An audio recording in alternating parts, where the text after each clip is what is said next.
Hey, I'm about to go level up. I cannot settle for nothing. I never been regular. Always knew I could do better. I finally made it this far and I'm not looking back. They didn't see all the time that I put in. Now me and the money are way too attached. Still repping 919. The city is mine and I put it all on the map. Coming for what I deserve. I put in the work. Now I'm about to level up, level up.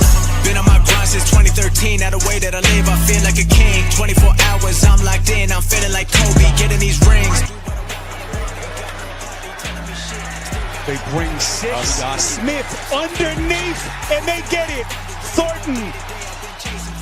Nothing left on my bucket list, but I'm grinding like I'm still in the basement. Ain't nobody who working harder. Money tall like Wembanyama. They be talking for the sidelines while I'm on the court. I've been a baller. I'm about to go level up. I cannot settle for nothing. I never been regular. Always knew I could do better. I finally made it this far and I'm not looking back. They didn't see all the time that I put in. Now me and the money are way too attached. Still repping 919. The city is mine and I put it all on the map. Coming for what I deserve. I put in the work. Now I'm about to level up, level up. Always knew my potential. Hop in the Porsche and there ain't no rental. Came a long way from studying dental. Now I got plaques inside of my bedroom. Already know where I've been headed. I took my risk and I don't regret it. They showing me love, I'm showing it back. With every song I've been getting better. I know nothing that's good come free. No 9 to 5, I work all week. Put in my time and it keep paying off. I've been getting paid every time I speak. Used to have dreams of getting these ends. Now I make the money go work for me.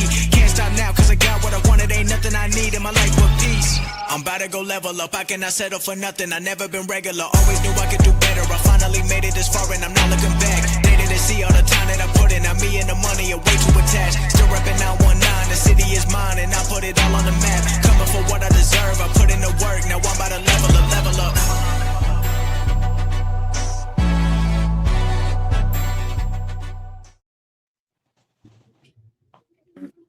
Salute Raider Nation. Appreciate y'all showing up here tonight, man. Salute to the chat. Salute to the mods in the chat. Salute to Martinez. Salute to Lou. Salute to Aaron. Salute to all you guys, man. Really do appreciate it. Salute to the panel here.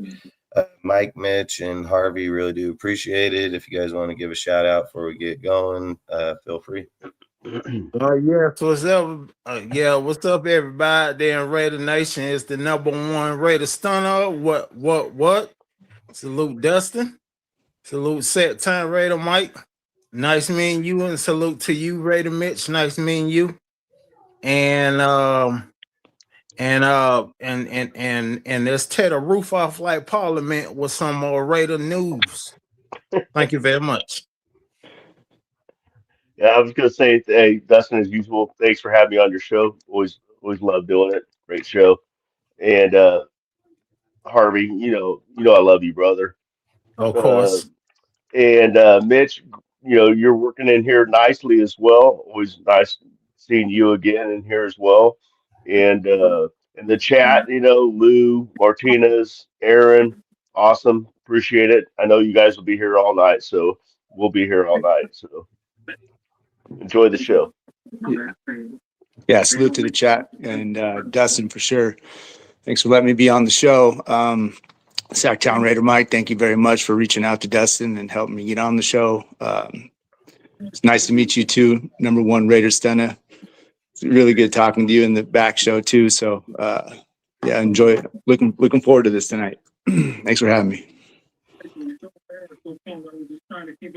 Hell yeah. So appreciate everybody, man. Like I say, appreciate everybody in the chat too. So basically we're going to talk about Klint there and Rob Leonard's staff, putting them together, the new coaches that they hired. I think they're only a few coaches away and they're going to be done with the staff. I think the only people that are left, if I can recall, is going to be the quarterback coach, and the assistant special teams coach at this point. So, and then We don't have no line coaches, do we? Or the line coach, that's the only 3 right there. So once they fill in those, I think we're going to be done. We picked up wide receiver coach, linebacker coach, halfback coach, assistant defensive coordinator, not a defensive assistant, to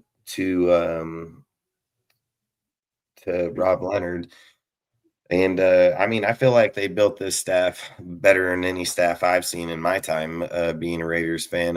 Outside of John Gruden in '98, he had a pretty good young staff. And I said weeks before we started the coaching cycle, one of the lives that I talked about is I said, if they hire Klint Kubiak, it would give us a chance to be able to create our own link tree due to the fact of the people that they know. I didn't know Rob had as many ties as he does to players out or coaches out here in the NFL. I mean, he's already got 2 pretty damn good coaches. I mean, picking up Ronell Williams over there from the Eagles today, I mean, that was like a fucking steal and a half. I mean, he's a young ass coach. I think he's only damn 20 or 30, 33, 33, 34 years old. But long story short, there's that motherfucker.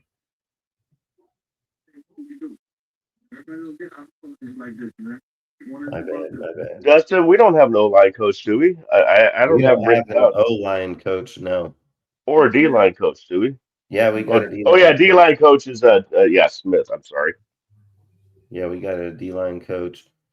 Yeah, Ronell is 34 years old. So I mean, Yep. to poach him from over there, man, I mean, he's helped a lot with people like Zach Bohr, fucking Jalen Hunt, dude. I mean, he's done really good as a coach. And I think for Leonard, man, he's already poached him, and he poached freaking Matt Robinson. I mean, 2 high quality coaches.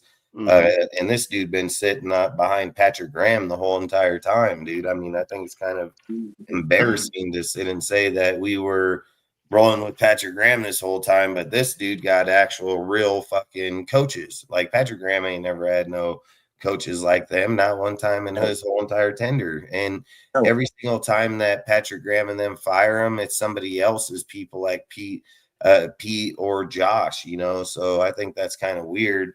But again, it just shows that like getting Holcomb and people like that to put over them, which we're going to talk about all of them. We got deals I wrote about them, like basically where they came from, how they came up, what they do, coaches, what they'll bring to the team, in my opinion. But I just feel like for me, I think they got a lot of damn good coaches here. I mean, I would not be surprised, man. They go through this free agency, this draft. I mean, the wide receiver coach that I talked about, dude, that guy is a fucking really good guy. Everywhere he's gone, he's always had a good stint with everybody, either turning him into a quality wide receiver or Pro Bowl receiver. I mean, picking up young dude from Iowa. He's been coach for New England just of recently, Cleveland.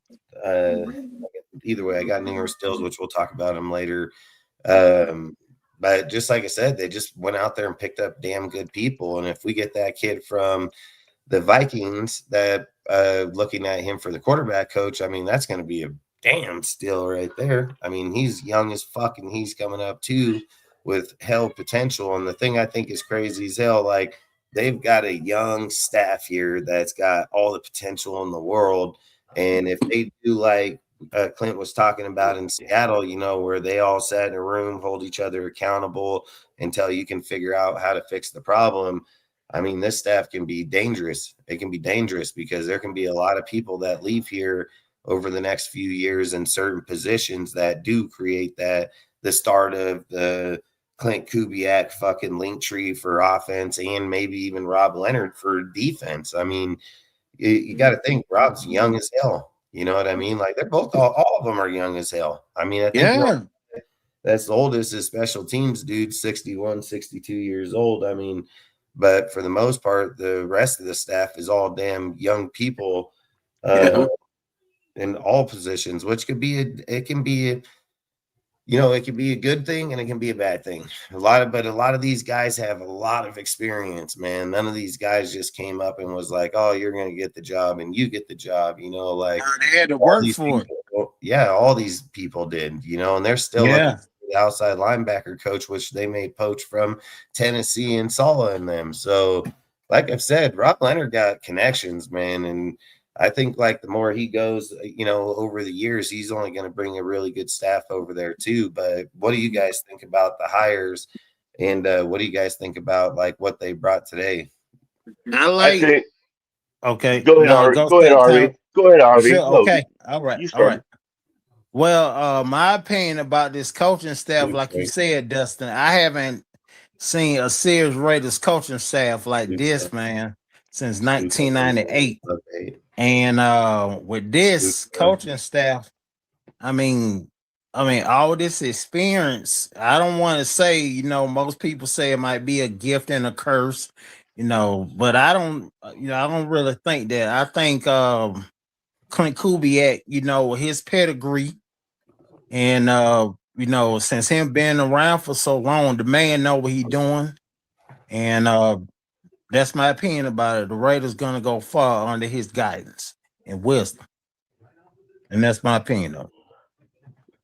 Good points, man. Good points. I'm Thank thrilled you. with this coaching staff, man. I mean, I see we're getting like, it's going to sound just exactly like well, it is exactly what does. So we've got so many young coaches in here, but on each side of the field or each side, offense and defense, we also got a 55-year-old Joe Woods on the defense. We got a 67-year-old uh, Rick Dennison as a running back coach. Uh-huh. And so we got some, just like I like the players, I like a lot of rookies with a few veterans sprinkled about to help Sure. them along their way. As far as the new coaches we got today, I'm again. I mean, what can you say? It's, you know, uh, you know, I'm gonna skip over because we're gonna probably be going over what we think about the first three coaches, but I want to bring up a point too. The On February 3rd, Dustin Mason picks what he thought was going to be our coaches. After Klint Kubiak, we he uh, he has so far got six out of the 11 coaches that we've hired. I told you seven earlier, Dustin, but I had you down twice for Dennison because you picked Dennison twice Hey, for six is different jobs. six is almost half. So fuck, Six is I'm over half. You're good. over half, dude. You're over half. Oh So yeah, I'm because you gonna said I'm gonna start 11. calling You you. said I'm gonna 11. start That's calling right. you. I'm gonna start calling you. I'm gonna start calling you Dustin White Tech. It's a spy tech. That's my word. GM White Tech. Yeah, I said Yeah. I'd be able to pick some of them because I knew a few of them that were going to be coming. There was just some like the college dudes, people like they're hard, but I knew that fucking Steelers receiver coach was coming, dude. I mean that was just a steal right there, dude. Like great pick in there, dude. Like there's some good people in here. I did not see Travis Smith anywhere on the board, so that was a straight low key under the deal. Great hire. I mean, there are some great people. But Mitch, did you get to talk or have your turn?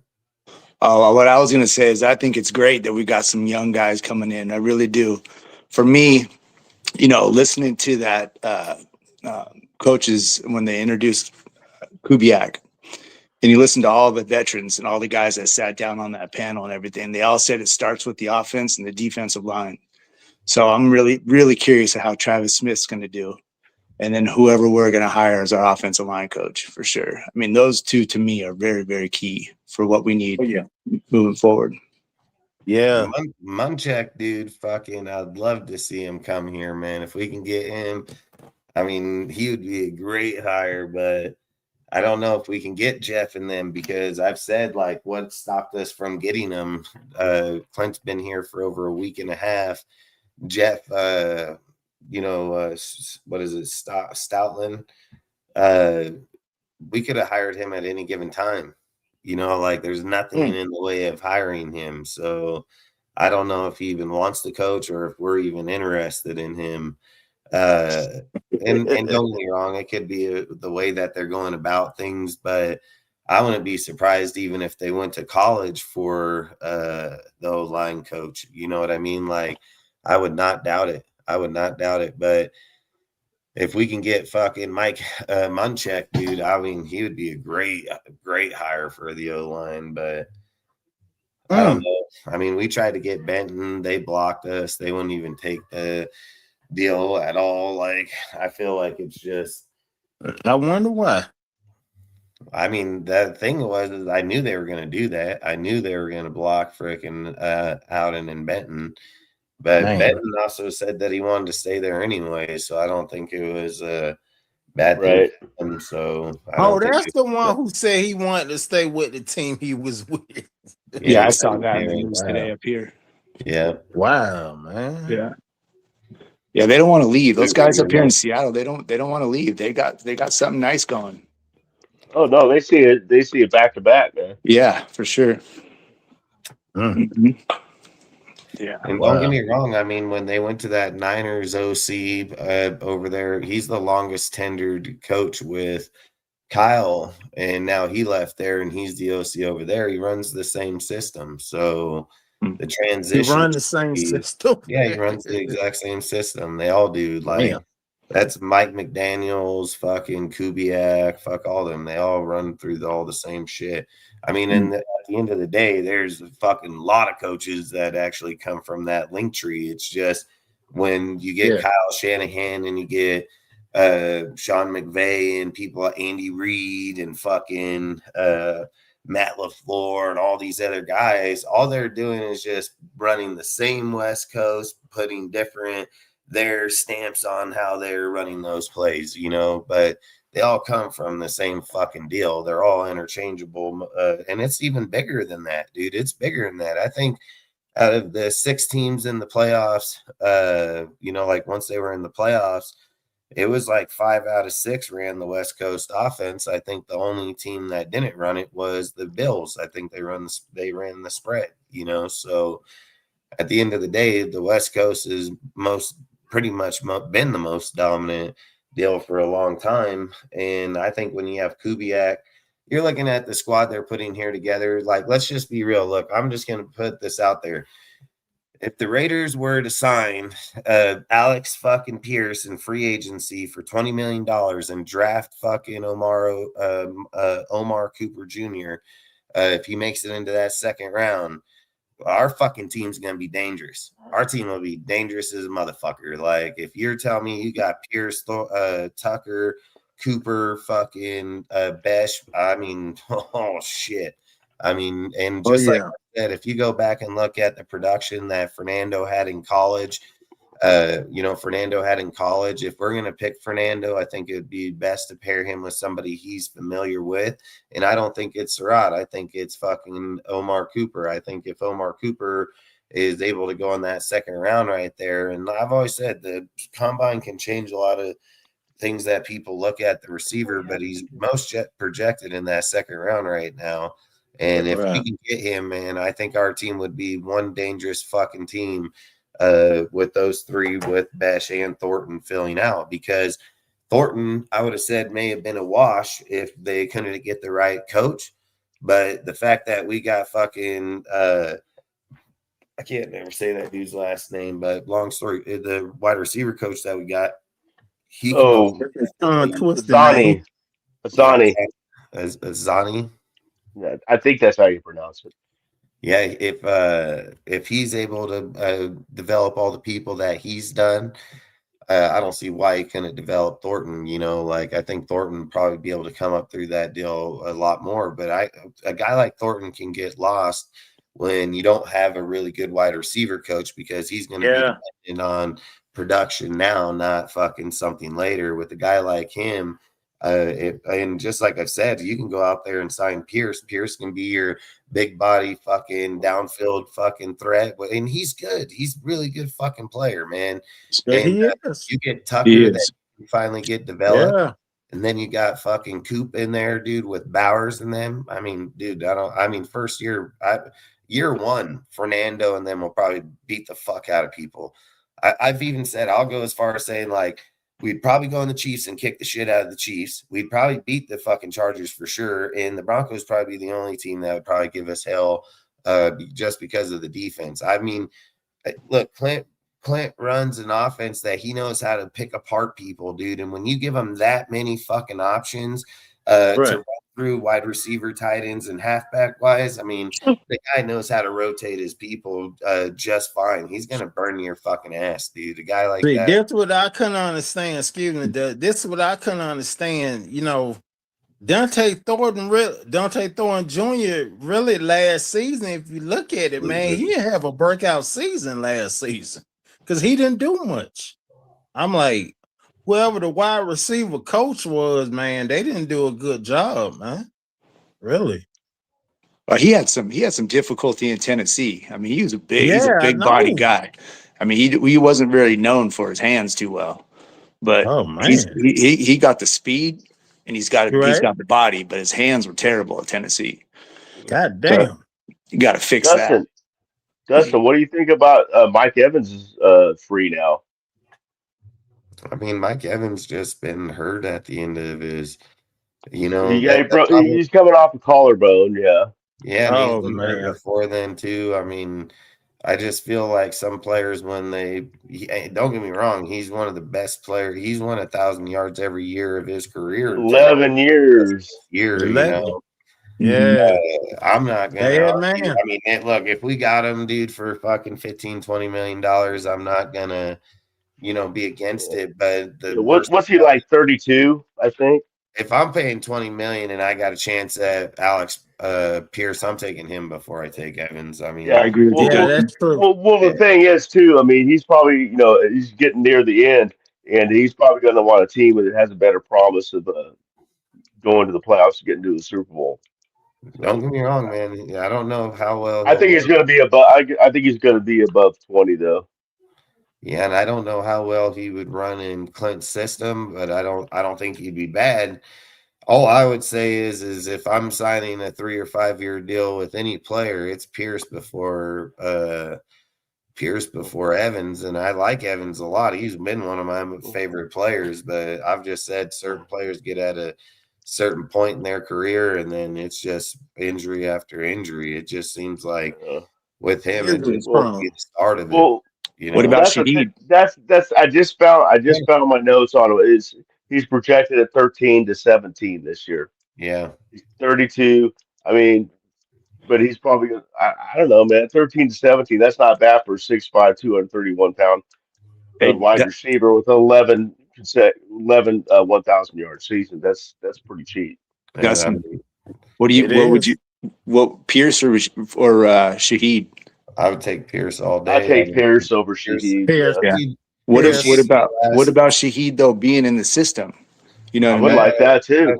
well, if you look at his stats, if he was so good about being in a system in Seattle, why in the last 9 games did he only have 124 yards and a fucking touchdown? I mean, I don't think that I'm too worried about his production. I mean, fucking Tyler or Trey Tucker will go out and get fucking 100 yards in 2 games, if not one game. So, Yeah.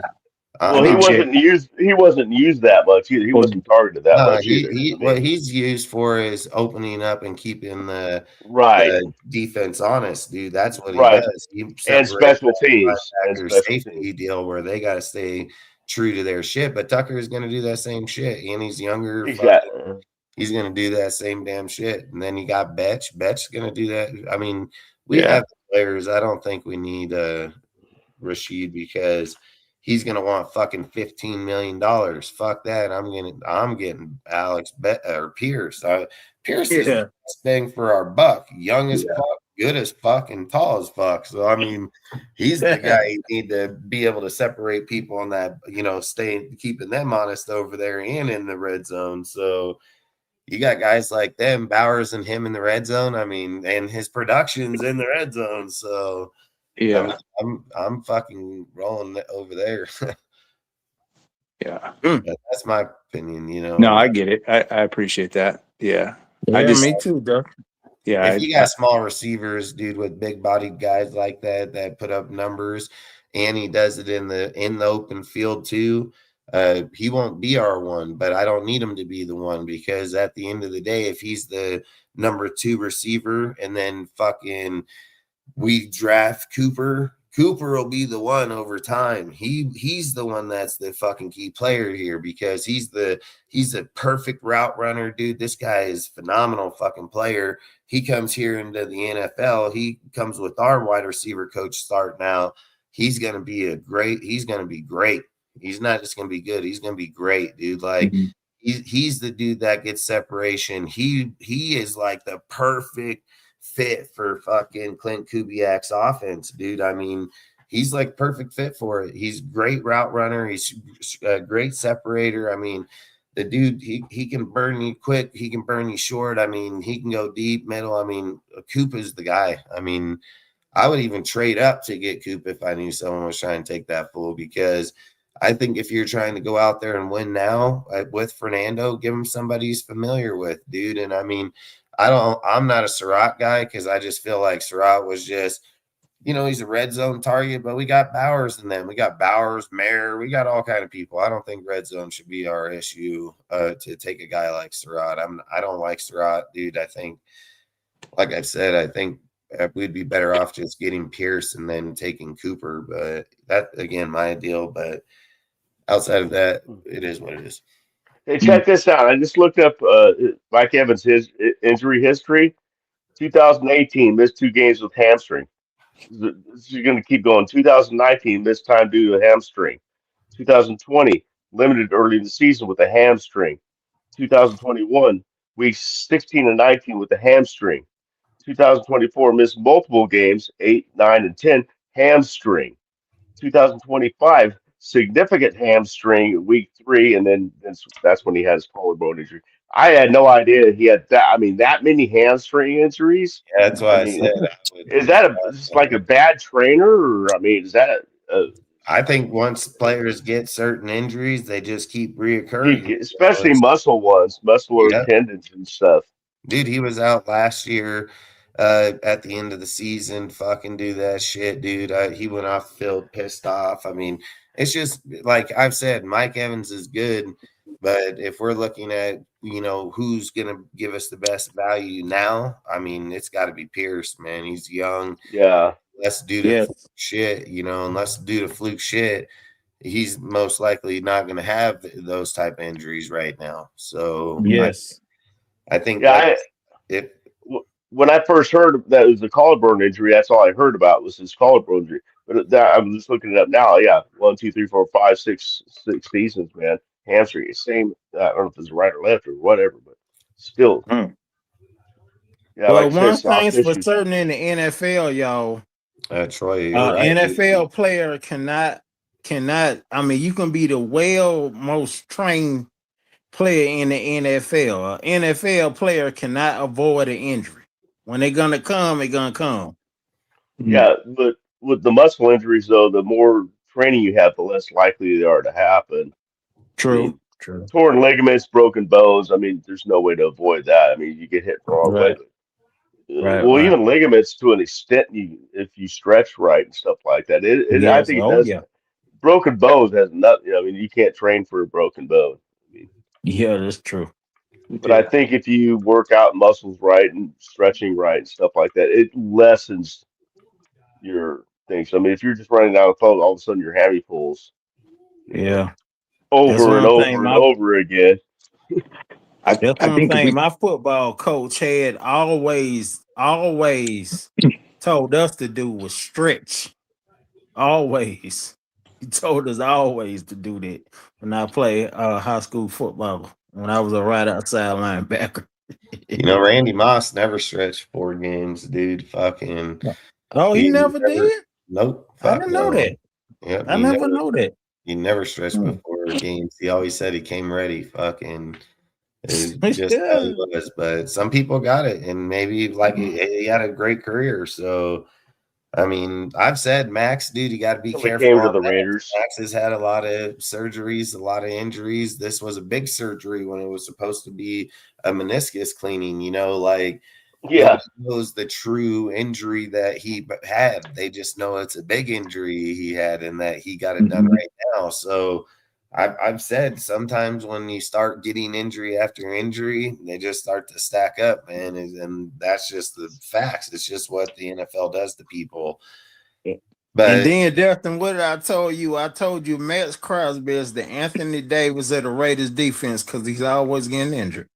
I mean, at the end of the season, and I'm gonna stand on that. At the end of the season, because and those are the worst times. It's just like why I want to take Evans. If Evans goes out there and has a really good first 4 or 5 games, great. But is he going to be there in games 18, 19, 20, you know, if we need him? Yeah, It's that's a just good things like point. that.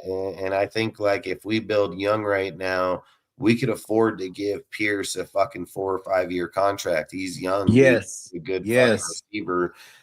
He's a I beast think on the because field. you got to lock him up with something, just like Tucker. You know, Tucker, if he goes out and plays really good this year, I would lock him up too, because it depends on quarterback and system with these type of players. And if you can go out again, you got Coop, you're getting him for 4 years, you know, because he'll be a second round pick. So your receiving core will be a good core to stay together for the next fucking 3-4 years. And you got Bash and Thornton. So I mean, you got a good receiving core. Plus you have fucking Rice's kid on the fucking practice squad, Brendan Rice. You have fucking Sharik fucking Jackson on the practice squad. You got fucking good talented dudes over there if they get developed, and we got a coach that can develop them motherfuckers. So like I've said, there can be a really good squad here real quick and for a long period of time. You know, the only problem is if you develop those guys like Brennan and them, somebody like Thornton's going off the fucking team if he ain't stepping up. And I don't see Thornton being better than Besh. I don't see it happening. Oh no, I think don't either. really good player, and when he gets a good quarterback in place, he's going to kill it. Yeah, you take a guy like Mike Evans, you're only going backwards. No offense to his talent. He's got all the talent in the world, but you know, you're trying to move forward with a young team. And it's a waste of money. It's a waste of money. Yeah. Yeah, I agree with both of you. Now, after I look up that hamstring injury report, that's insane. Yeah. You know what the crazy is? You know what I just saw that today though is that the whole Cleveland Browns offensive line is free agents. Wow. Yeah, I texted you earlier, Dustin, and told you. I seen that. I heard there was like two. I didn't know they're all their whole offensive line. Well, there's guys that are not going to go back. There's guys that will go back, but there are dudes that said, like, what is that dude, Wyatt? Wyatt Teller. Yeah, Wyatt was like, I'm not going back to there. Like, damn. He said, I'm in free agency and I'm signing somewhere else. Like, yeah, he made that clear. Yeah, he did. Because he knows there's teams out there like us that will pay him. Yeah, but that's where it gets scary, because are you going to pay, you're going to pay him, or are you going to pay the center? Because I think in Kubiak's system, you'd be better off paying the center. You got people, like I said, Rodgers and fucking Grant, dude, if they get played right, they're going to be great players. If we sit here and judge our players off of fucking Brendan Carroll and overpay on the offensive line for people we shouldn't, what we should be thinking about is replacing fucking Alex Kappa 100%. Yeah. Fucking thinking about, can DJ Glaze play on the inside and get a fucking spend money on a right tackle? Okay. If you go with Lindenbaum, you're going to spend 17 to 20. So that's where you got to be able to fill out pieces on the defense and offense. And you got to be real. Even if we have 100 million, we really only have 75, because we have to keep at least 25 million for signing the rookies in the deal, because we have the first overall pick. So we're going to. You want to save some money for, if you have to pick somebody up later in the year too. Well, and it's things like there's a lot of things that go in it, because you can do a lot of things that due to the guaranteed money that is given out every single year to players versus what you're going to give them in a contract that doesn't have guaranteed money in it. So there's a lot of ways that you can spend that 60 and make it look like 80, easy. But the reality is that we have to pay the draft players too. So say, Dustin, I got a question for you. Say, do you think the Raiders still might be looking at that offensive lineman that play with the New York Giants? I heard he might be a free agent. Who? You remember that big offensive lineman? He wore his jersey number 70. I don't know his name, but I hear he a good offensive lineman. I think that's the position he play. Offensive lineman or something like that. Offensive guard, something like that. I have no idea. I have no idea who is the players the Giants because let they him was because they was talking about. I mean, I don't know if they were thinking about getting him, but I heard a lot of like Raider fans talking about him, trying to get him in free agency from the New Actually, York I talked Giants. about that guy a while back. Yeah, Yeah, I you talked did. about him a while back. Right. The fuck is his name? Is it Dunker? Cheeseman says Dunker from Iowa. He'll probably be a second round pick, man, and I would rather take Cooper if Cooper's there over him. Dude, look, I'm a strong believer in fucking Carmen Pasila's philosophy, man. Never draft an O lineman before round 3. I mean, you need productive players in the first 2 rounds, man. Like, I want to try. I mean, Bill Belichick and them proved it for years in the Patriots, man. Like, I would not fucking risk when you can get people like Cooper. You can sign guys in free agency, and let's be real, veterans are probably better than taking a rookie and hoping he pans out versus a guy that already knows the deal. Good coaches can make an average player look great. You know what I mean? So I wouldn't overthink the offensive line too much, man. If people just recall under AP's fucking trash ass, at the end of that fucking year, the offensive line was ranked in I the love top it when 10. you call him that. Yeah, I mean, he was ranked in the top 10 offensive line wise. So for me, all we did was add Alex Kappa, dude. We played fucking Meredith at left guard, played JPJ at center. I mean, we played a different rotation in our line and had top 10 success. So I'm not going to sit here and just say, man, I go out there and spend fucking $60 million on the offensive line. What I would do is just let them come in here, figure out their rotation. I know that you'd be a fool not to play fucking Caleb Rogers. If Caleb Rogers goes through this offseason, works out, comes back, Grant does the same thing.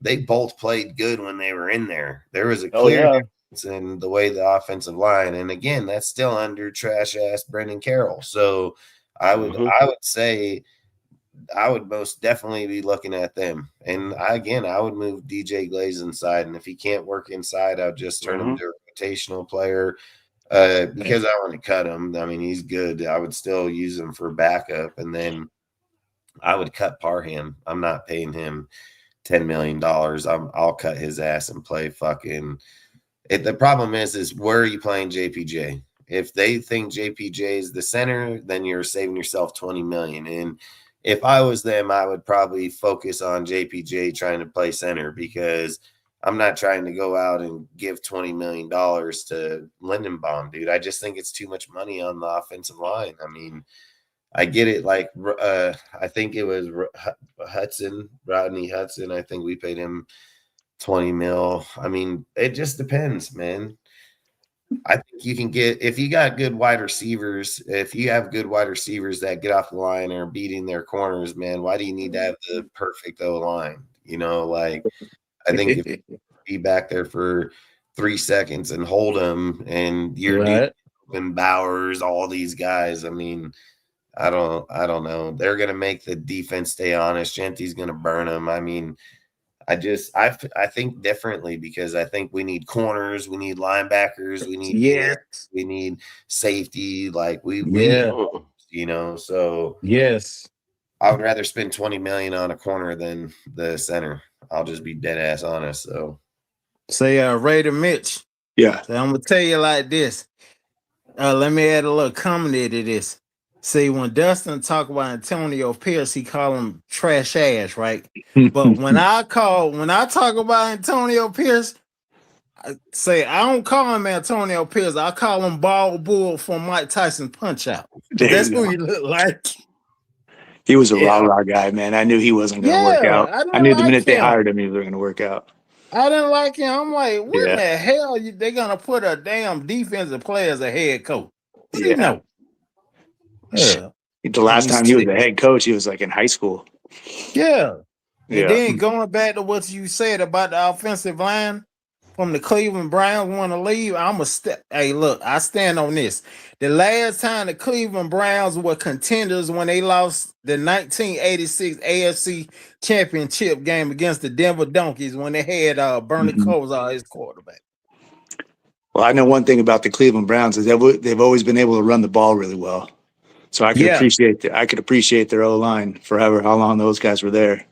Yeah, they had my friend was a running back that played for the Cleveland Browns, Jamal Lewis. Yeah. Yeah. Oh I mean, they were running like Jerome Ford. I mean, last Yeah. year before they had Junkins this year. I mean, he was getting yards. So I So would look at it like, Stefanski's offense has always been able to run the ball. Yeah. I mean, yeah, that's always, true. It has. his whole time there. He's done it with fucking Chubbs. He's done it with fucking that other fucking dude over there. He took Hunt, dude. He's taking everybody. I mean, Yeah. the guy is literally taking everybody. That's why he's gonna kill it with Bijan Robinson over there and Algar.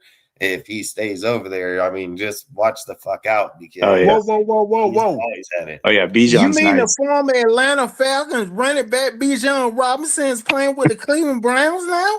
No, The head no. coach Oh, well, is coaching. The head coach is coaching the okay. Falcons. Oh, okay. Well, you So- scared me for a minute, man. So you skip out on Linderbaum, right? Because I agree, paying a lot of money unless he really wants to come here. I still want him. I don't care. I mean, if he wants to come here and he takes the deal, I'm okay with it too. I'm with whatever. But if he He's doesn't, like 17 million. I'll we- take him. we could use our money so many other If places. he can you know? make the Raiders winners again, I'd like to get him over. I'd like to get him with the Raiders too. We get him and just use our money better by trading back the first round. There I go. I'm gonna get shit now. Trading back and not taking Mendoza, we can pick up like 5 more players, man. Yeah. Well, Buffalo's center's free agent too, Connor McGovern. Okay. But I think he's going to stay with Josh. He'll probably stay with Josh. I still said this, man. Trinidad Chambers should have entered the NFL draft, man. It really should. Like I said, that NIL shit's killing it, man. I mean, Yes. it's just killing. That guy's gonna be 25, 6 years old, 25 when he comes out. I mean, I'm like, come on, man. Yeah. Oh, I'm come gonna on. save my money before I enter the NFL. he'll be experienced. That's What'd you say, experience Sam? for Wait a sure, minute. I'll tell you I that. said I gotta save my money before I enter the NFL. Yeah. I'm Yeah. like, man. I'm good with I'm spreading like- the money out.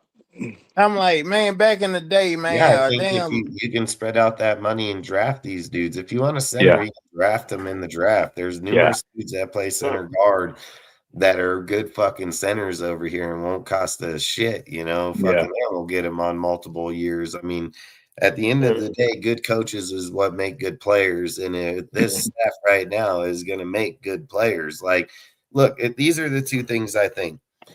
When you don't have a staff that can develop, you buy. And when you have a staff that can develop, you develop, man. Like, that's just how it is. And this is how we can do it in the draft. Everybody used to say, oh, fuck it, just trade the first round pick. We can't fucking draft anyways. We can draft now. We can most definitely draft right fucking now. Our talent, man, changes a lot of things by the way they draft up there now. They can develop players, man. Like, they've shown production. That's why I've said I'm not counting out Grant or Caleb Rogers, dude. Like, they can develop. So for me, I think at the end of the day, you have to take advantage of that when you have it, because we're not always going to have that. And even with John Gruden and them, they've made great players. I don't give a fuck how they missed on certain picks. Everybody misses on picks. The difference is when their players did hit, regardless if it was in the first round or the fucking 7th round, fourth fucking rounds or not, they always had great core players, Max included, so when you got guys like Spytech and this scouting team, you got to let them draft, man. And I've said it, that's where good players get started. You go get those guys. I think when you're trying to build a team, like, don't get me wrong, you would get the center to help Fernando. I get that because you're wanting to protect him. And not only that, in Kubiak's system, he depends on a good center, man, for damn sure, especially in their run game. And Lindenbaum does match that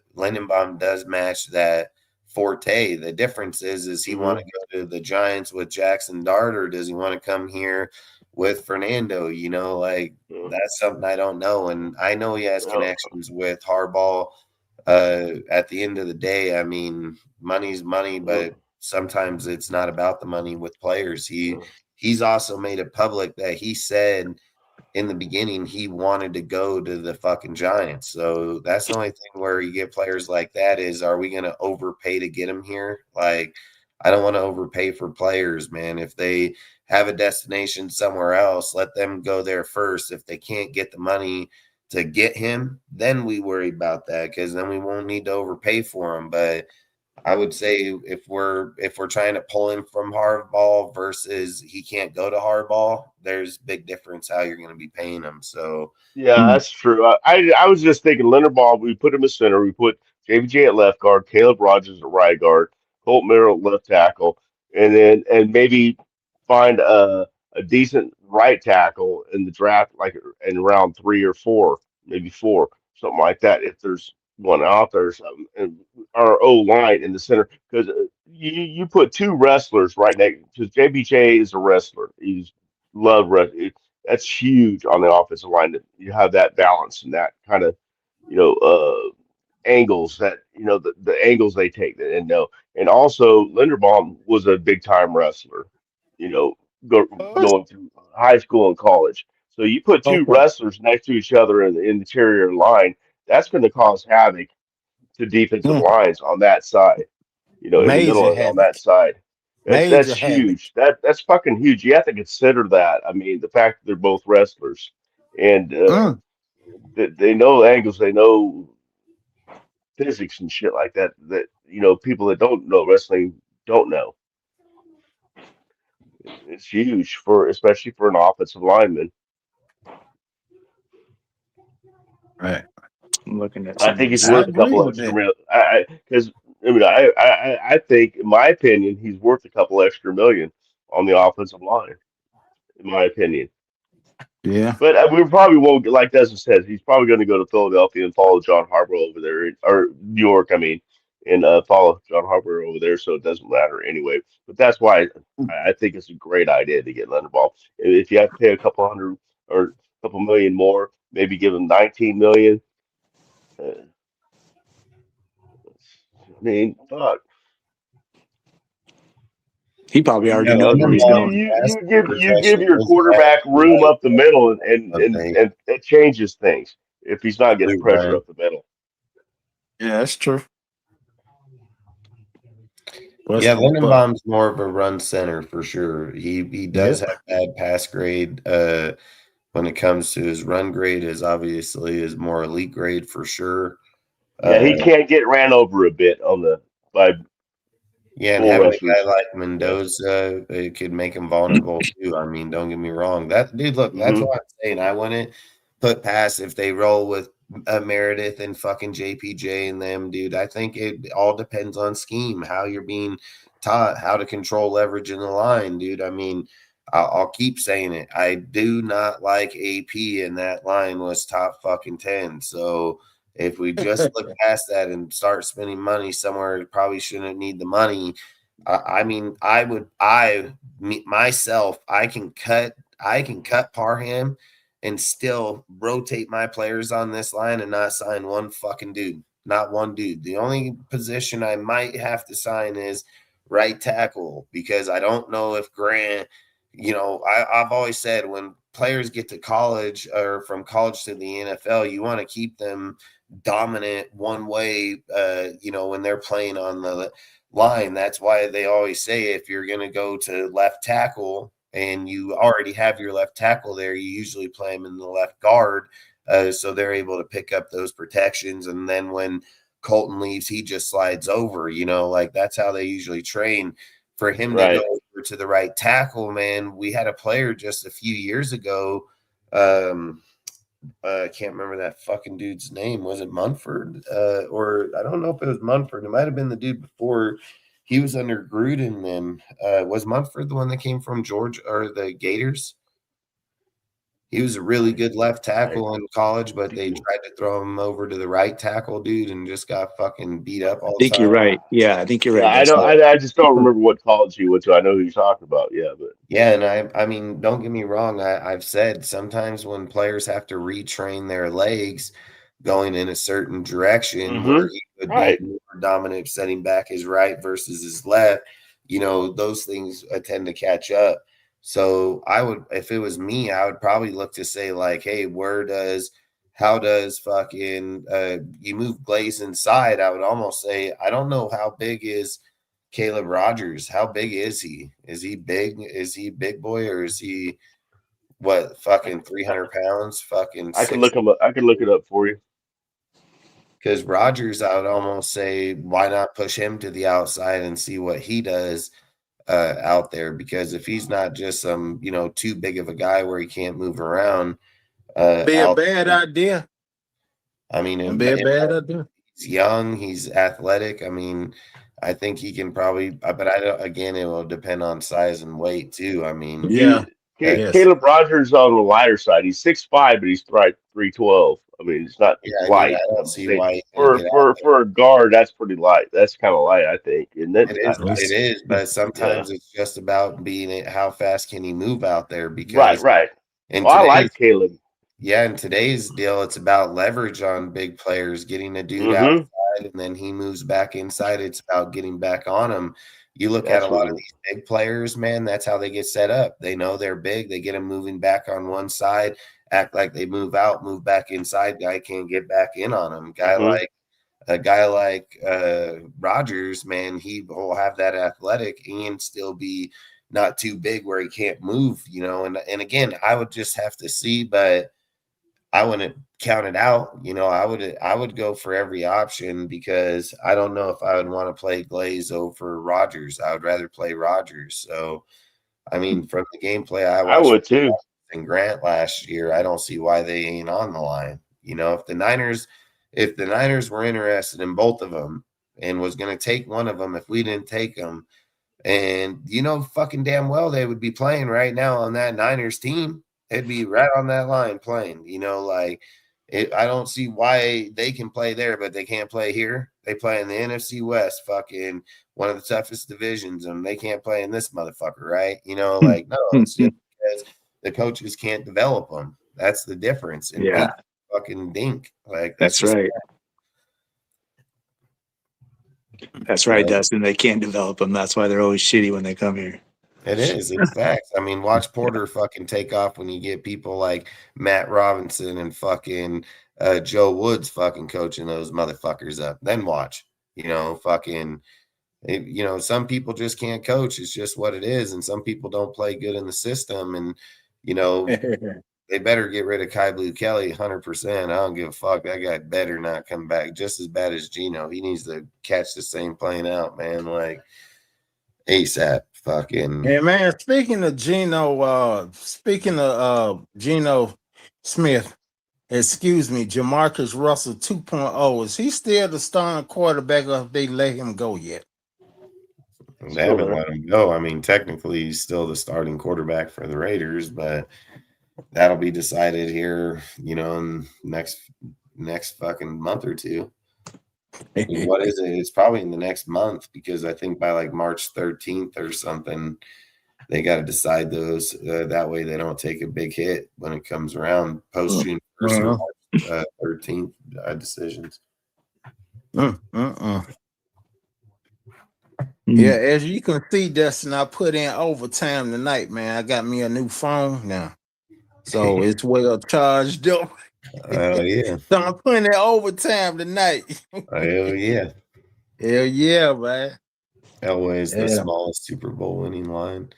Yeah, I mean, look, dude, I just think it's all depending on scheme and how they're playing. I mean, they run wide zones, man, outside. I mean, you need players that can move out there quick, to be able to fill those spots. So, and Colton's more important because he's on the blind side. So I think he needs to most definitely be their big-bodied guy. I think on the right side, I've said it. It's more getting after a dude. Like, and don't get me wrong, if you can go hire a good right tackle, man, and pay him $15 million, like that's where I think the guy, the highest paid on the line should be is $15 million. I don't. $20 million, man, out of 100, the 75, that's a lot of fucking money gone right there. So, and I don't think just one guy on there is going to fix it. I think it's just going to be a collaborative guys that do it. I'd rather pay 20 million to the receiver, somebody that can burn on their corner and throw the ball anyways, regardless, contested catch player. So I'd rather do that. I mean, you're telling me you got Alex and you got Bowers going up for balls. Good luck, like good fucking luck. So, and I've said it, Besh will be a good player, dude. Like Besh will come out here and shock a lot of people. And even if we don't get Cooper, I mean, Besh is every good bit capable of doing that job too. So I just want Cooper because of the chemistry. But Jack Besh, if he's in the right system, he's gonna murder it, dude. I don't give a fuck what anybody says. He's like Max Crosby on the offense, man. That dude is just a motor, bro. He's a motor. So yeah, he is. Jacoby Myers is why we got rid of him because of him. Yeah, sure, absolutely. I've been looking up all these centers in college coming out. There's a couple good centers. They don't really have them going until like the third round. Yeah, there's a dude from Michigan, I think, is coming. The guy out I was looking at was Connor Liu from Auburn. Yeah, he's good too. He's good. Yeah, they got a good center at Georgia too. Yeah, he's staying though, I think. Oh, he's staying? Damn. I think so. Yeah, he got the NIL money. Man, I remember back in the day when college football was college football. Yeah, because I think college player stayed for 4 years and then came in. He's a good player. Are you talking about the dude Matt Goldman? Yeah, it could be Michigan State. Yeah, he's a guard center, but he might be for the fucking Ducks, man. Might be Michigan. It would be the Wolverines. And okay. Man, I remember when have the kicker. I remember when college football, the kicker. So I don't think it's the center there. It's fucking. Oh fuck. Let me see if I can find them. If it's Oregon, because I think, in my personal opinion, I think Michigan got the best kicker. If we're gonna go after field goal. Oh yeah, we definitely the Raiders definitely a new kicker. Like to get him. I mean, he's fucking pretty nice, but fucking, I would say fucking. Are you talking about Pregnan from Oregon? It might be Emmanuel Pregnan. I would have to look it up again. All right. Fucking. See, Raider Mitch, remember when college football was college football, the players stayed there for 4 years. Yeah. And they entered the NFL draft, man. Yeah. I miss them days. Me too. That's when college football was college football, man. It ain't the same no more, man. NIL deal. Go back a fifth year. I'm like, what? Yeah. Fifth year, sixth, seventh, 8 year. Being up here in Washington, I'm a big Huskies fan, so I used to watch a lot of the Huskies get drafted by the Raiders. I think the Washington Huskies are the second most drafted team by the Raiders. I think USC first and then Washington Huskies second. Oh, yeah. Russell Wilson went to Washington. No. Yeah. No, they had like Lincoln Kennedy. They had Napoleon Kaufman. They had Marcus Tuiasosopo. They had Billy Joe Hobart. Yeah, but then Russell Wilson, then he go to Washington? No, he went to Wisconsin. Oh, Wisconsin, damn. Yeah. So Billy Joe told you said Billy Joe, god damn, didn't he play for the Raiders? Yeah, he did for a minute. Yeah. Yeah, there was a lot of guys around that time. They were drafting really high up here. Cause I was finna say, didn't Billy Joe Tolbert didn't he back up the Jeff Hostetler? Could have been either that Yeah. or Todd Marinovich, something like that. Yeah. Yeah. Whew. Nasty Todd. Yeah. Yeah. Yeah. I remember those days though. That was when college football was fun to watch. Yes, Now it's man. just like Yes. you watch a guy and then he'll Yes. leave. He'll turn around and leave for the Yeah. money. Yeah, they got. Hey, look, look, especially in the 90s, man, you don't even see college football running this play. You remember that running play called the wishbone? Yeah. You remember that? The wishbone? Yeah. The main teams who ran the wishbone was Nebraska, and Wisconsin. Wisconsin. Yeah, man. God Yeah. damn. The main person that ran that for Wisconsin was Ron Dane. Ron Dane. Yeah, I remember. Woo! Yeah, I remember we played you guys. Played Wisconsin. No, it was Nebraska. Nebraska had a good running back in the day. My team did. Hey, look, my team did too. I've been a Florida State Summer fan since 1993. Florida State done had a who's who. Yeah. But the baddest running back that went to Florida State was number 28, Ward Dunn. Ward Dunn. Yes, man. Yes. Yeah. He was nice.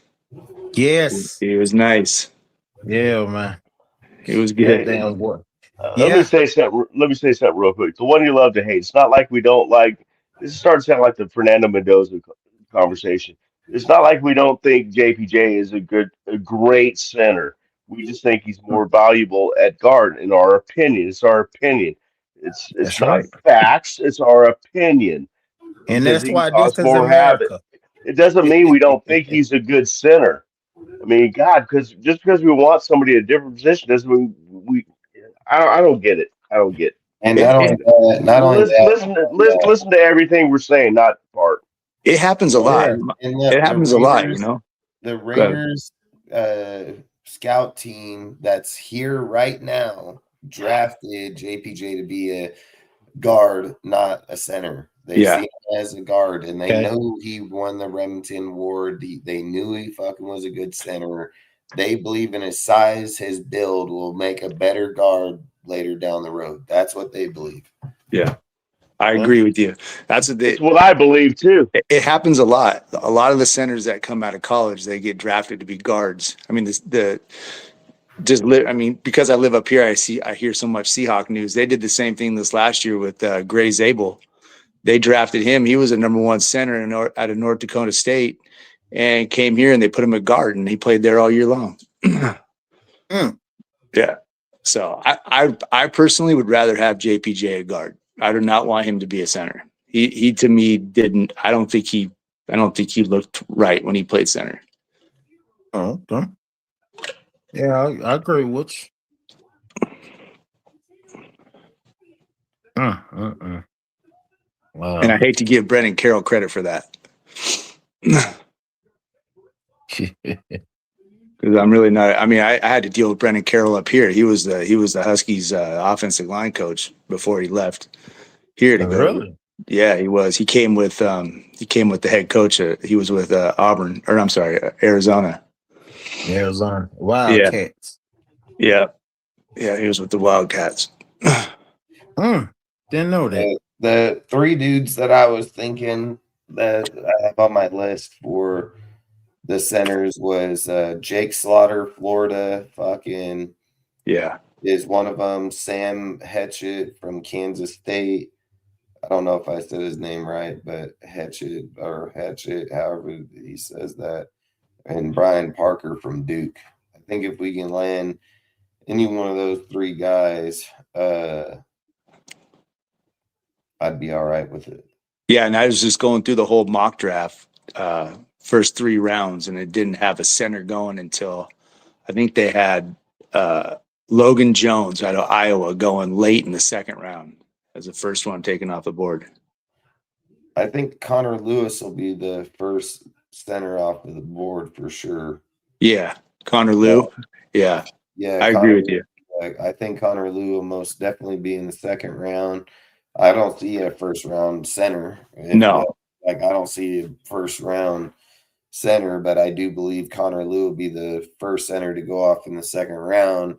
And I still would look to take I would still look to take Cooper if he's there. And I would take Jake Slaughter. In my opinion, I think Jake Slaughter is the better center in the draft anyway. So I would rather take him from Florida if we can get him in the third round. If we grab him in the third round, I'd take him all day. I'll take that guy right away. Yeah, I agree. All right, then Dustin, Raider Mitch, set time Raider Mike. Y'all take it easy now. Later, man. Have a good night, Harvey. All right, Harvey. You too. Take care. Okay. Buddy. You too. Nice meeting you. Nice meeting you And too. set time Raider Mike. Keep being a free bird, okay? All right. Bye. Have a good night. Yeah, because he's a big boy, man. He's fucking 6'4", 6'5", 305, 308, dude. I mean, I think he would be perfect for the center. Sometimes I think them being a little tall like that, but let's be real. Fernando's what, 6'5", so I don't think it's a issue with him, height wise. So Yeah. You don't get what we're saying. The one you love to hate. We know the stats. We know that shit. There's a reason guards get paid more than dude, I centers. guarantee Just you, let it go, man. Let it go. We disagree. Let it go. JPJ better. Some- He probably ain't even Oregon fan, let alone even. I mean, JPJ at the end of the day, and it's not worth the even debate. That's why I don't read the comments like that. When I see My apologies. I'm gonna stop. I'm turning the comments There's off. so much more of a player than just the stats. You know what I mean? They got to be intelligent. Yeah. They have to be able to know how to run a play. If you can't teach them, if they're unteachable, then they're worthless in a way. You know what I mean? So, I mean, I get it. Stats are stats. And yeah, you had great stats, but it's college compared to the NFL. The speed of the game is like 3 times what it is in college. You got to know what you're doing. And I'm pretty sure the scouts know what they're doing. I don't think they would have drafted a Remington award-winning center to play guard if they felt he was a better center in the NFL. Yeah. And at the end of the day, he was never going to play the center position to begin with, until AP fucking didn't coach his own team. He let the players coach, and that's why he got to go out there and fucking be the center. So, look, at the end of the day, there's a reason he got reverted back to guard, because that's where he was meant to be. And I'll bet anything, if he doesn't pan out at the guard, they'll ship his ass. I guarantee it. I'll fucking guarantee it, man. I'll bet anything. They don't look at it like you're looking at it, man. Like, you're looking at a PFF grade that fucking only happened a few times out. And I'm not going to lie and say that he didn't have a good year, but he also, we're taking half a year. I don't even think he played for the majority of the year. Or just ranking it like that. I don't think so. So I think at the end of the day, he'll play left guard like he's meant to play. And then at that point, I think at that point, it's going to be up to Klint if he even thinks he wants him to play at that position. And then not only that, it's going to be about the chemistry between the quarterback and the center. I mean, I don't know, man. Look, I'm not going to hate if he plays at center. And I'm not going to hate if he plays at the fucking left guard, man. Like, he'll play where they want him to play. And I'm not going to fucking debate about where the fuck the dude's going to play in 8 months from now. Like, let's save that for fucking 6 months from here. Like, I don't think there's a point. They're going to fucking know here in the draft if they're drafting a center or fucking guard. You know what I mean? So, right. That's what's going to decide where he plays. Yeah, and I mean, don't get me wrong. Look, dude, I've said it. There's a very good possibility that they can move Grant or move fucking Glaze inside, fucking move fucking Rogers into the guard, and then JPJ into the center. There's easy multiple ways of moving the line around that JPJ can end up in the center, but I think that's up to them to decide. I mean, I think it depends. I mean, if we're being honest, dude, look, he did bad in either or. You know what I mean? Like outside this year, he was missing protections all over the fucking place, himself. So look, everybody has bad deals, and I've said it. Average players look like great players with good coaching. So I think we'll wait and see where it goes, man. I mean, Yeah, well, when he was playing center, the guard was usually calling the offense because he couldn't do it. dude, there ain't nothing saying that Klint comes in here and says, hey, I want to keep Meredith at the center. I want to fucking keep JPJ at the left guard. Let's put fucking Rogers at right tackle and keep DeMar and fucking Colton where they're at. Like, there's nothing saying that he says that right away. It seems the most logic. It's the players right on the squad. I don't see why he wouldn't fucking do that, you know? So, and again, Meredith played good at center, man, at certain points, and he looked like shit at others, dude. I mean, Alex Kappa looked like the best center throughout the year. I mean, if we're sitting there basing that, I mean, we can't sit and say that that's shit-ass coaching. I mean, I think that's most definitely shit-ass coaching. Did we not see JPJ missing fucking blocks and fucking getting thrown down in the beginning of the year? I watched it multiple times, you know. He's a good player, man. I just think we got to wait till this year and see where the coaches have him in camp, how they're running their protection. Is JPJ fast enough to get outside like that? I don't know. I don't know what he runs as a 40. I mean, he ain't slow, I don't think, you know. So it would almost make sense that he stays on the outside. You know what I mean? Because the faster he is means the faster Genty can run behind him to find the hole. So, I mean, it might not be a bad thing. He loves to hit guys, that's for sure.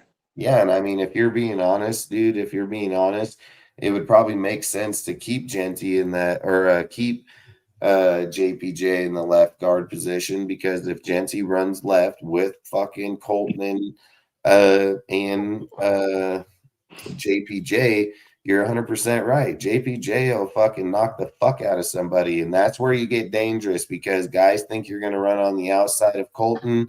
JPJ knocks a dude on the inside, fucking Genty cuts back in and takes the fuck off for 50, you know, like it's shit like that. And Genty has all the speed, talent in the world to make shit like that happen. So I would almost favor JPJ wanting to play in there, because that's where they play, wide outside. So I think it would be favored for JPJ in this one.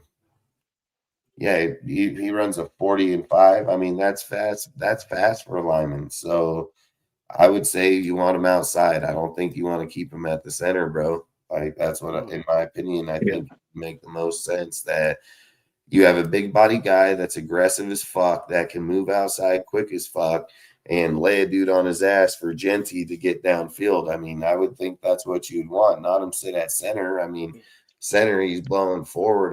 Like I said, I would just say at the end of the day, go get fucking Lindenbaum if that's what they feel is the best option. But I don't think they need to. I think you can go get, like I said, you can go get Jake Slaughter, dude, and he's gonna be one of the best centers. I promise you, he'll be one of the best centers. Oh yeah, I had him written down as my center choice in the draft. Yeah, he's good as fuck. He's good as fuck, dude. And I mean, for what we're doing, I think he would be great. What's up, Al? Salute, fellas. How's it going, man? Raider Mitch, nice to see you on here, man. I don't think we've had a chance. That velvet smooth voice of Al's Ghost. Raider Mike, what's up? Your late night radio pleasure. I was listening to the conversation. I just want to chime in with a couple of points. One is, I really hope that Kubiak actually brings a fullback, because I think Genty could really benefit from a lead blocker. Because he's a stout, shorter kind of guy. I think he could see holes pretty well. But I think if he had a lead blocker, I think he could be fucking massively effective. And a lead blocker could actually make up for a lot of deficiencies on the offensive line. So I would actually see, who may be out there as a lead blocker, or even repurpose Michael Mayer as a fullback. You see a lot of teams now kind of having one of those blocking tight ends, double up as almost a lead blocker. But that's just something that I would throw out there. How do you guys feel about that? Actually, like getting a fullback so you could better service Genty. You know damn well he's bringing the fullback. He runs the that's a fullback system, 25% of the time in his play scheme. He's 100% getting a fullback. for sure. Don't I be love surprised the if Zamir fullback. White. Don't be surprised Rebel? if Zamir White stays here and becomes that motherfucker. So I would not fucking put it past Yeah. it. So, The thing, I mean, he definitely has the body type, I think, to be a fullback. Zamir White does, but I don't know if I necessarily like trust him to make the right reads because that's always dude, been he his played criticism. that scheme in college, dude. In Georgia, they always ran outside gaps, dude, for big fucking plays. I mean, that's where Zamir's been his most successful player. I mean, in my personal opinion. So I think if you're going to be bringing somebody here, you know, back into here and give him that type of system, I mean, he's thrived in that system. So I'm like I've said, I would not be surprised if Zamir stays here on this team in this scheme. I mean, this is where I think this will be where he'd be at his best.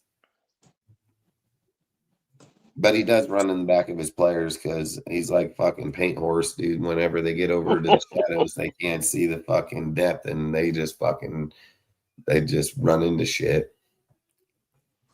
Yeah, sometimes I feel like he has like a blindfold on or some shit. Yeah, what is it called? Depth perception, dude, where you can't tell in the shadows. You can't see depths in the shadows. Got to change some tunnel vision and shit. Who was that? Who was the guy? Who was the fullback that he used in New Orleans a lot? Prentice, Adam Prentice.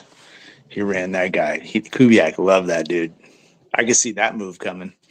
Maybe he'll bring him in. I miss the guy who went to Miami that we had for a couple of years. You guys remember his name? What? Alec Ingold. Ingold. Yeah. I love that. Yeah, he's a free agent too fullback. this year, I think. He is. He's a free agent this year. Should pick him up. Yeah. He was one of my favorites. Yeah. They'll draft. I always like fullback position, man. Mark Van Egan, shit. You know, people like that. Love that. Look, I'll bet anything they draft a fullback. Because am I wrong? Look up the Seahawks fucking squad. Isn't their fullback number 40 a fucking rookie? Isn't number 40 a rookie? I do not know. Prentice is with the Broncos right now, by the way. Let me see. Look up Seattle's fullback, man. I think it's number 40, and see if he's a rookie. I think one of them are rookies. Yeah, he was drafted in the 5th round out of Alabama. Robbie Oates. Yep. They'll draft him. They'll draft the fullback. They won't even fucking go to free agency because they have an older guy behind him. They have another guy behind him, and that dude, I mean, like I said, the kid played pretty well. So I would not put it past them to play him or draft one. My bad. Yeah. Alex Ingold coming back would be good. I mean, he knows that system. I mean, he played in Josh McDaniels, Gruden. He knows the system. So I'd love to have him back. I could see Ingold going to the Chargers. I could see it too, 100%. Or the Giants. The Harbaughs love the fullbacks. Yeah. I'd rather there than fucking. Well, I think he would go to the Chargers if he has the option, just because of Mike Daniels being there. Yeah. Chargers got a lot of money too, don't they? This year? Yeah, they have like 3rd most money in the league, I think. Yeah. Yeah, I wouldn't. I mean, just let them spend the money on him. Look at the young guy. Let's see.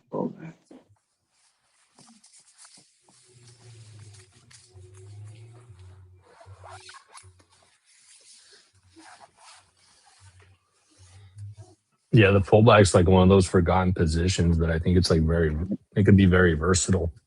It's starting to. I think it's starting to make a comeback again. It seems And I like think you're right. lately. Yeah, it's like coming back a Yeah. little bit. Yeah, I Hmm. mean, when you play certain teams, man, if you can't fucking pack up in the box, dude, in I formation and have a fullback that can just knock the shit out of somebody, I mean, I think it just takes away from the game. I think it just takes away. I mean, you almost get to a form of college where you're just running out of fucking shotgun formations, fucking pistols, fucking single back. I mean, I like having fullbacks there, man. I mean, you I can do play too.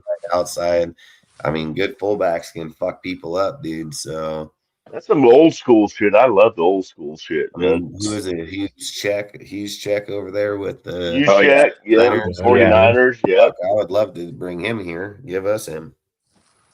Who Oh, was the plus big that dude catch passes out of the backfield too, man. That the dude. Who was the spider big two wide dude for banana, Tampa Bay back in the day? All stop. all Yeah, stop. Allstott. Yeah, Mm, Mike Allstott. He Yeah, would he Mike would just fuck Allstott, you yeah. up. He would just fuck you up, yeah, he literally. would. He He had was them big built old like a fucking tank, pads. man. Yeah, fuck yeah. He had them big old pads, dude. There ain't no fucking way I'd Yeah. go for that guy. Marcel Reese was more finesse, but that guy Oh yeah, was a great there fucking you go. He was fullback. another Husky. Dude, I'll tell you, probably the baddest fullback we had was Zach Crockett, bro. Zach Crockett. He was Yeah, guaranteed 1 yard, 2 yards, guaranteed, dude. I hell mean, yeah. the guy was down there and they give it to him on the goal line. He's getting in. There's no doubt. I mean, Zach Crockett was badass, but don't get me wrong. Richie was And he crazy. wasn't even that really big for a fullback. I mean, Nah, he just knew how to fucking he punch you just, in. yeah, he just He used did. his, he just didn't care. Yeah, I mean, when Richie, dude, he always broke the rim of his nose, so Oh, John Ritchie, yeah. Yeah, always bleeding and shit. Fucking, I mean, we've had some good dudes. We had Miller, fucking, what was it, Zach Miller? I think Zach Miller. was Zach fucking. Miller. Yeah, Mark We had Van some Egan. good dudes. We had some good guys at one point, and Oh yeah. then it's fallen off, but it's just part. I mean, Jared Cook was good with Carr. I think he was a good asset, dude. I mean, here we'll have to just see how he feels like with his fullback coming in here. Like like I said, that's why I said about looking it up because I knew that guy was a rookie. So I want to put it past them to pick one up in the 4th, 5th, 6th, 7th round. Mhm. Oh yeah, John Ritchie is crazy, bro. I mean, every time you look over to the sideline, that fool's just fucking bleeding, fucking from Yeah. his fucking nose, fucking It was like Jim Otto, yeah.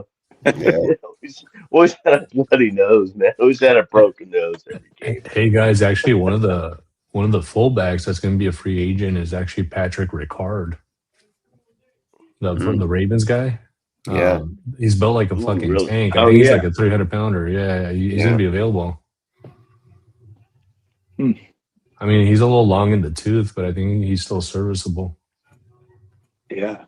Hell yeah. I mean, you're not wanting to spend hell of money at that spot. If you can get a good, that's why I've said him or Ingle would be the guys I would be trying to target, to be honest. But I don't know how well Ingle's been playing. I mean, has he been playing good over the last few years over there? I mean, like He's been solid.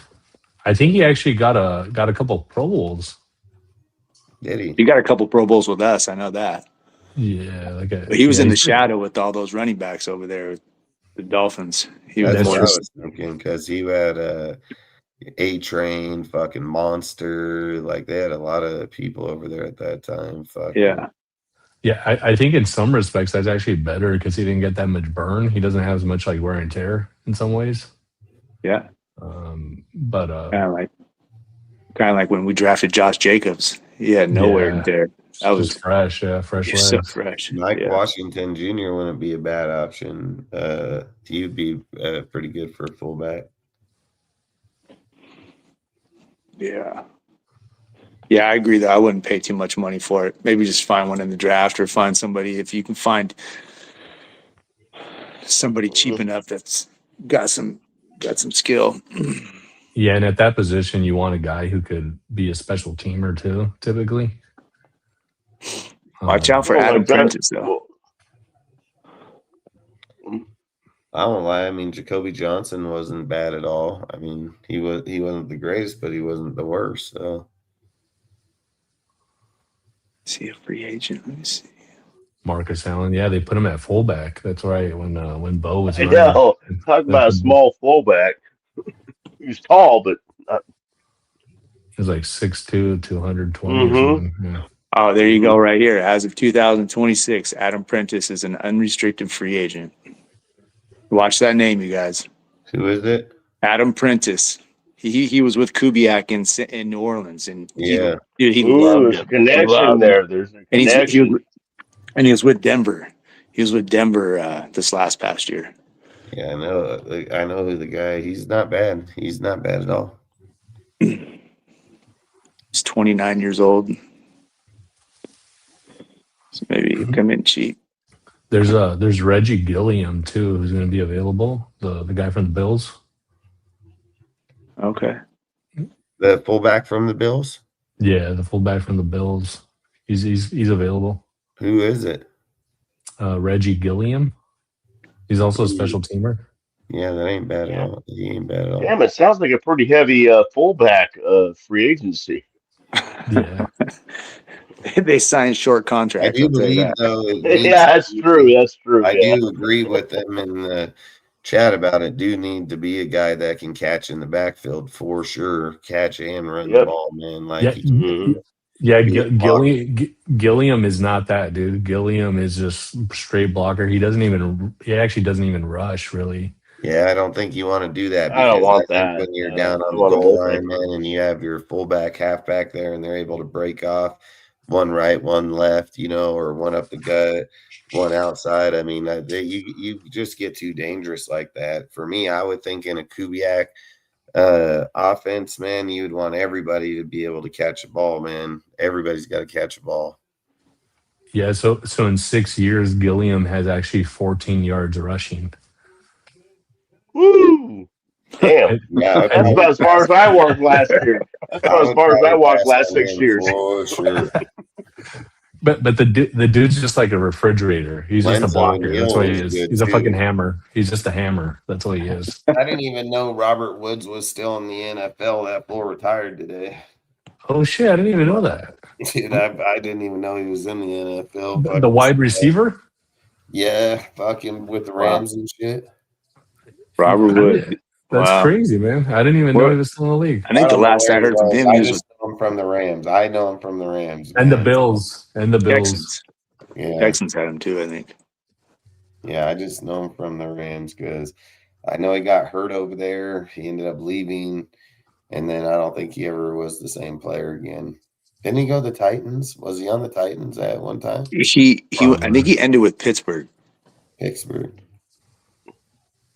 Yeah, tennis. Yeah, he was with the Titans. He was Rams, Titans, Houston, and Pittsburgh. He was a USC guy. Yeah, he was good with the Rams, bro. He was good with the Rams, man. He won a Super Bowl. I liked him, but fucking, he just never had no luck when he left. He was like a solid number 2, yeah. Behind like Cooper Kupp that year. Sometimes I think he was even a 3. I mean, he was bad at one point. I mean, dude, I'm not gonna lie to you. I didn't even know he was still in the NFL. So I didn't know that shit. I'm just gonna be honest with you. When he said retire, I was like, "Fuck! What? You been at home for a few years? I mean, fuck I ain't trying to be rude, but that's exactly how I felt. He retired from the couch and went to the recliner. Yeah, he was like, "Fuck it, I can't get a job. I'm retiring." You guys know. You guys know which guy's gonna like survive the apocalypse? Who's like been in the league forever, dude? Fucking Josh Johnson or whatever, the quarterback. Oh, like that guy's been in the league. Like he's still in the league. I think he's 40. What? Who? Yeah, he's been on like what 19 or 15 different teams or something like that. Yeah, like at least. He's trying to break an NFL record for being a quarterback in every team in the NFL. He's actually Marshawn's Josh Johnson, dude. Remember he was with the Raiders in like 2018. Gruden brought him over. He's actually Marshawn's cousin. Yeah. He's still in the league, dude. Yeah, that's crazy. Shit. With the Commanders right now, 39 years old. The quarterback in the league that's 44 right now, isn't it? Fucking. I thought there's a quarterback that's 44 years old in the league. Is that Phillip? Not Philip Rivers? He could have. Philip Rivers, he came back. He was, but Aaron I think Rodgers. I think he's a backup. Rodgers will be 43, right? Rodgers will be 43 next year. 43. Yeah. He was born in '83. Yeah, I remember that. There's a player. I think if I remember right. 44. I'm trying to think of a 40. Oh, you're talking about Flacco? Oh, that might be Flacco. Yeah, actually.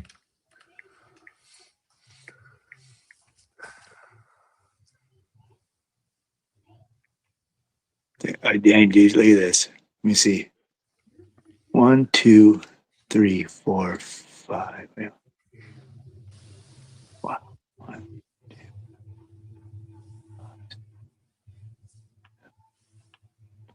I think I'm not 100%, but I think 17 different teams he's played for, Josh Johnson. damn. Fucking crazy, dude. Yeah. 17. Dude, Jesus Christ. his grandma could make him a blanket from his jerseys. Shit. He He could make go over the whole family. he could make fucking pillows and bathrobes and fucking underwear, dude. Like A tent. he could probably make clothes for like all of Oakland, dude. Shit. That's probably where I seen it because it said it is Philip Rivers at 44. So that's probably where I seen the 44, the quarterback at 44. Well, fucking George Blanda, I think, played for us at like 46 or something. I think that's like the record. I thought he was like 4. I thought he was like 47. Yeah, he was like an old man. He was. Oh man, yeah, and he played kicker and everything too, man. That's Yeah. just quarterback. He was a kicker. And he did all kinds of shit, man. Flacco's younger than Aaron Rodgers. He's only 41. Oh, Wow. shit. Yeah, Rodgers 42 right now. I think he'll be 43 when they start next year. Well, this year. And I'm thinking they're all old, and I'm like 20. I got 20 years in all of them. I'm older than him too, Mike. I was about to say put Raider Mike at fullback. You still look young, man. There you go.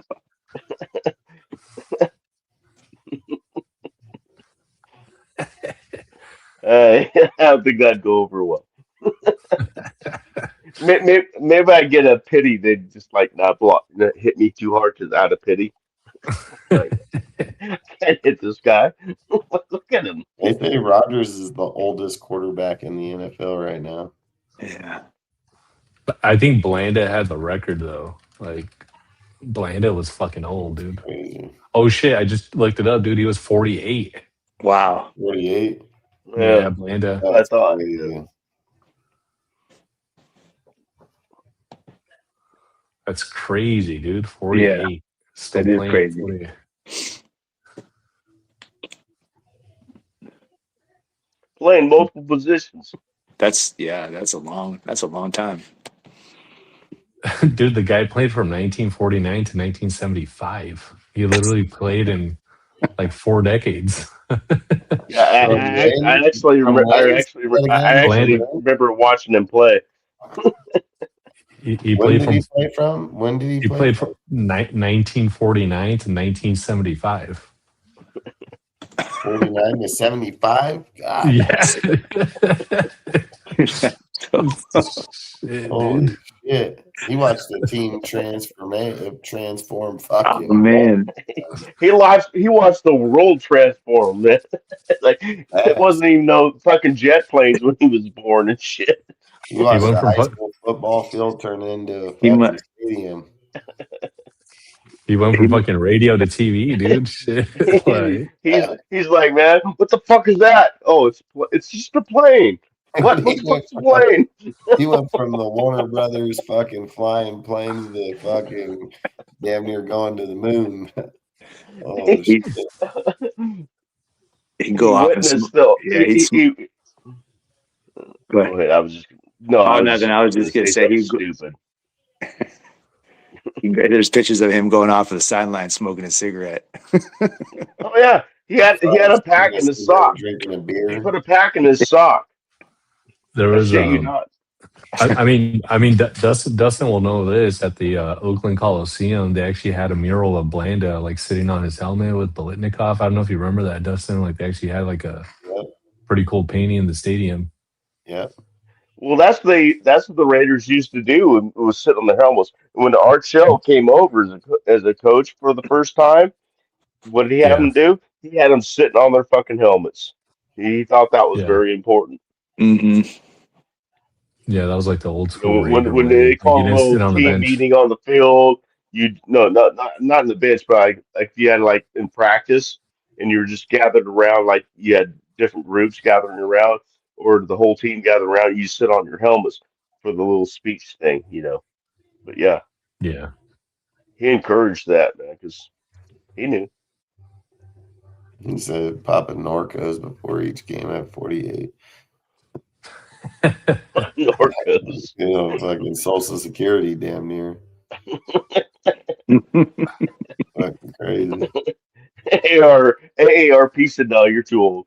Oh, facts, dude. Fucking, we can't insure you no more. Fucking NFL's like, you're gonna have to go, man. Our insurance won't cover you. We don't have senior citizen fucking and discounts here.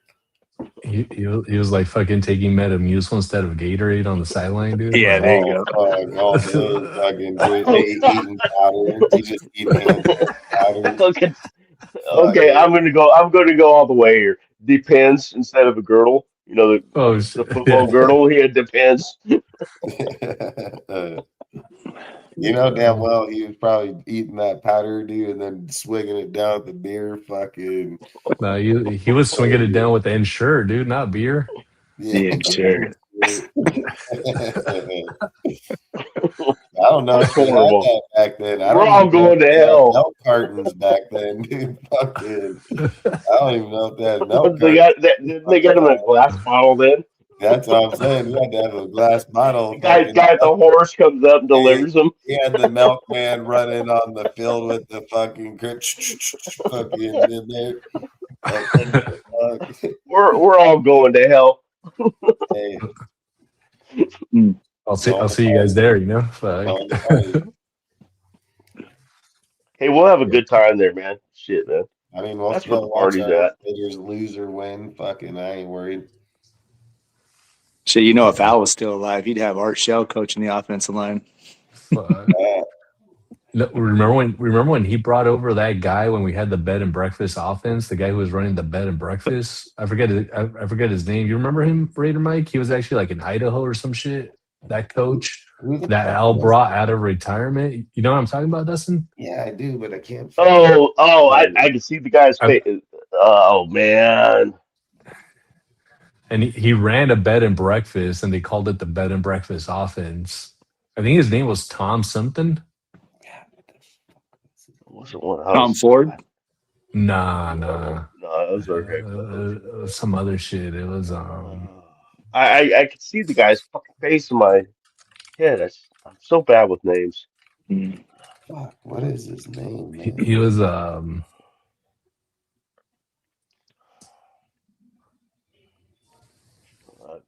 he ran a fucking bed and breakfast. God damn it, I know. He was like from the 70s. He was a player too, wasn't he? Wasn't he a player with the Raiders? I don't know Or if am he I was a thinking player. Okay, then I'm thinking of somebody different then. Or can't remember what I'm thinking of. I know he was a former player. The one guy I'm thinking of. Oh, I got it. Tom Walsh. That guy, yeah. Yeah. That guy, that fucking guy. Yeah, that's right, dude. That fucking guy. Yes, he did in 2006 when Art Shell was there. He brought him over. Yeah, he fucking brought him over, dude, and he was retired running a fucking little bed and breakfast, I think, in like Idaho.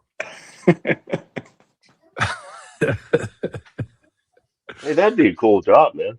That would be. Yeah. Like imagine that shit, like you're running like a little hotel and you get the call from Al like to come Well, out. the way we're gonna find our next line coach / head coach is just wait for the next guy to punch a dude, and then we'll hire him for 3 years. Fucking You know, there were coaches that came in there and went fucking 8-8 right off the get go, fucking, and then you get fucking Tom Cable's fucking trash ass in there.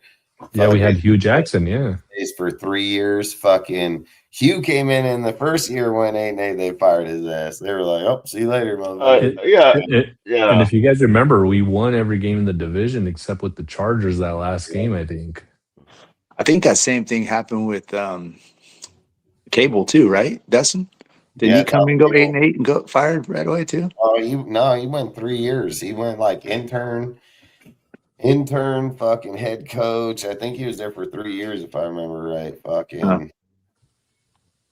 I know he was doing the offensive line for sure. I still won't forget when Al fucking held that press conference to talk Lane about Kiffin how one? Lane Kiffin wanted to develop fucking Jamarcus Russell. Dude. With the fucking projector, dude. Oh, fuck, that dude cracks me up, man. Fucking. Dude, the funny he's all fucking reading it and he looks over. He's like, I don't know why he wanted to develop him. Fuck. Dude, the funny story. Straight hater, bro. Fucking straight up, fucking. The funny story behind that was that the day before he hired Steve Sarkisian to be the head coach. Yeah. And then so Steve went home because Steve came up here and coached the Huskies right after that. And we were at this little like before the season, like pregame, breakfast brunch thing. And I asked him about the job. I said, "What happened with the Raiders?" And he goes, "Well, I went into Al's office, sat down, we went over some things, and he said, 'Congratulations, you're the next coach of the Oakland Raiders.'" So he goes home and he tells his wife, and when he's at home packing up his stuff, it comes across ESPN that the Raiders just hired Lane Kiffin as the coach. Al backdoored it. That's some fucked up shit, man. Oh, dude, look at it. It's funny. Steve. That whole thing was funny. Well, it's funny to us. Dude, he literally, fucking Al said straight up, he told him, this guy after lying all these deals, I'm like, what the fuck, dude? Like, he just crucifying this fool, dude. Like, literally, he said, he been lying for weeks now. Fucking, this guy fucking don't know why I won't develop Russell. Fucking good player. Fucking, we don't stand by these standards. Fucking, he was just going. And you guys know why he did that press conference, because he was firing him for a cause so he could get out of the contract and not pay him out the rest of the contract. Yeah. Yeah. Oh, yeah. I was good at that shit, man. Look at Mike Shanahan. Still owe him money. Because Al hated to pay fired coaches, unlike his son, who pays all fired coaches. Right. Like, Al hated to fire I think Dunker goes in the second round, man. Who's that? He's talking about Dunker, though, Lyman. Oh.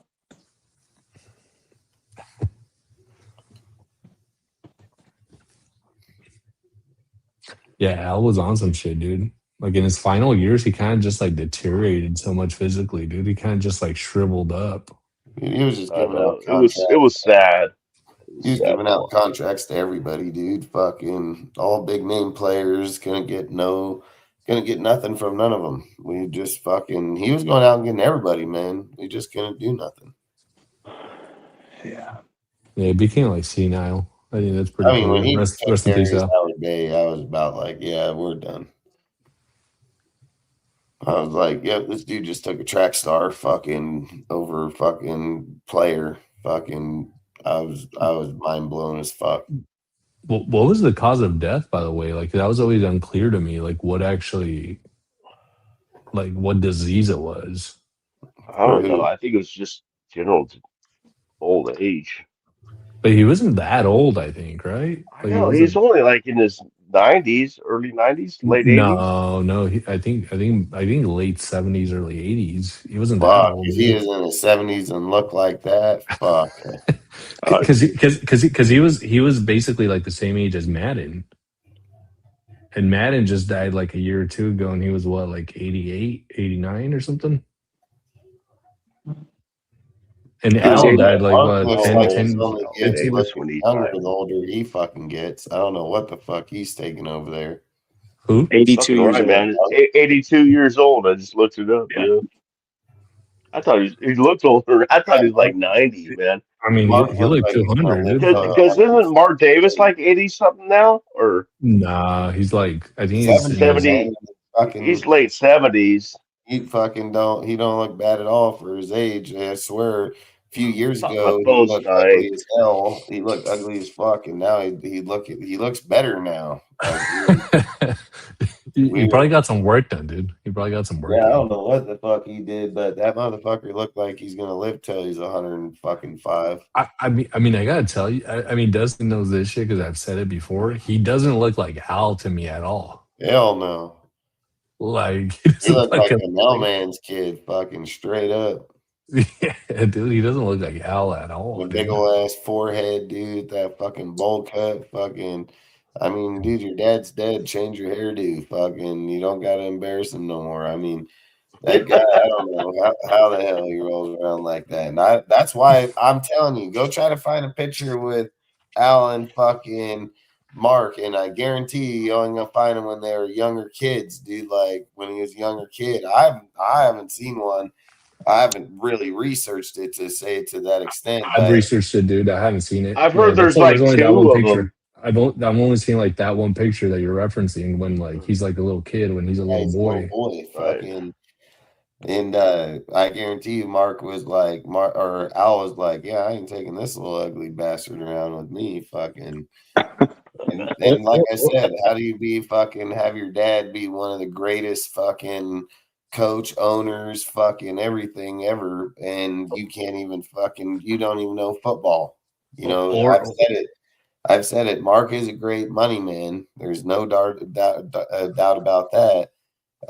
I've said he ain't gave a fuck about the team winning over the years because he's like, oh, stadium sell out to the away team, so I don't give a fuck.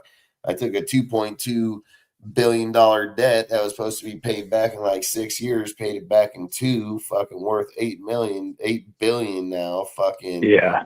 yeah, the dude don't give a fuck. He don't care. And then fucking Tom and them got here. Fans started pushing on Tom that, hey man, you need to fucking turn this team around. So now they're trying to build a competent fucking deal. And Mark's finally just sitting back saying, fuck it, I'll just write the checks. You guys build the fucking team. You know, like that's probably what he should have been doing the whole fucking time.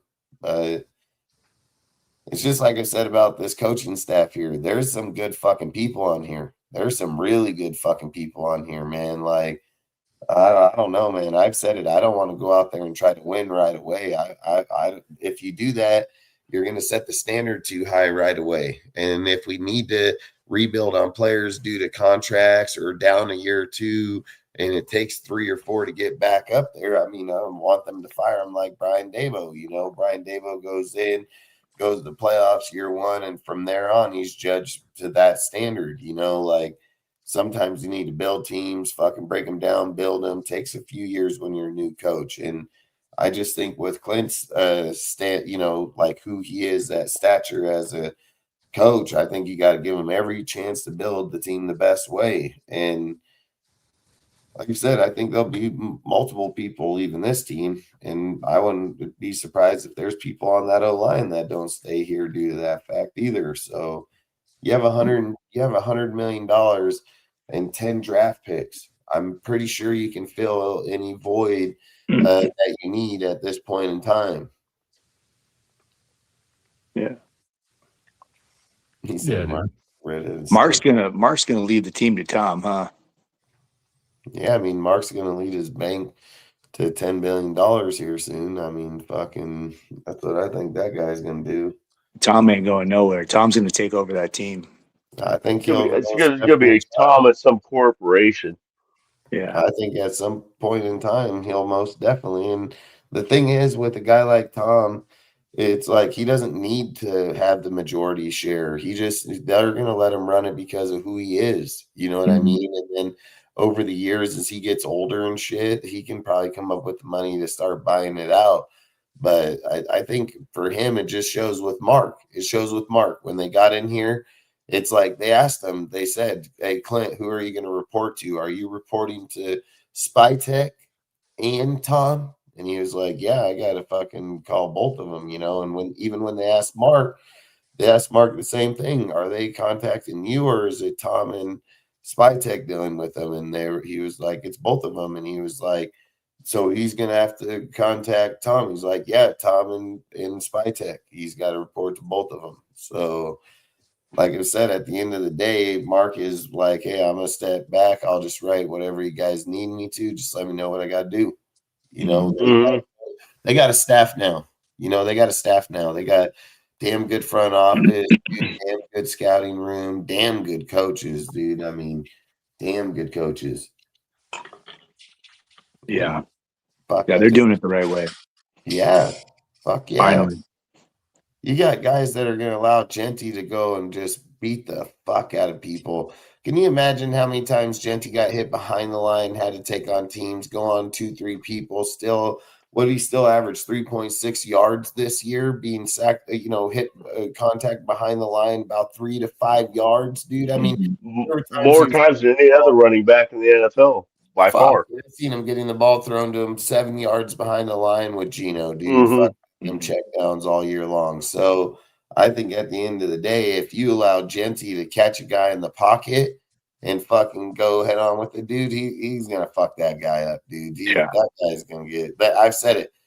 Whenever he faces a guy 1-on-1, when he's going upfield, he knocked the soul out of like 4 dudes this year, 3 dudes this year. Like, he literally knocked the fucking soul out of them.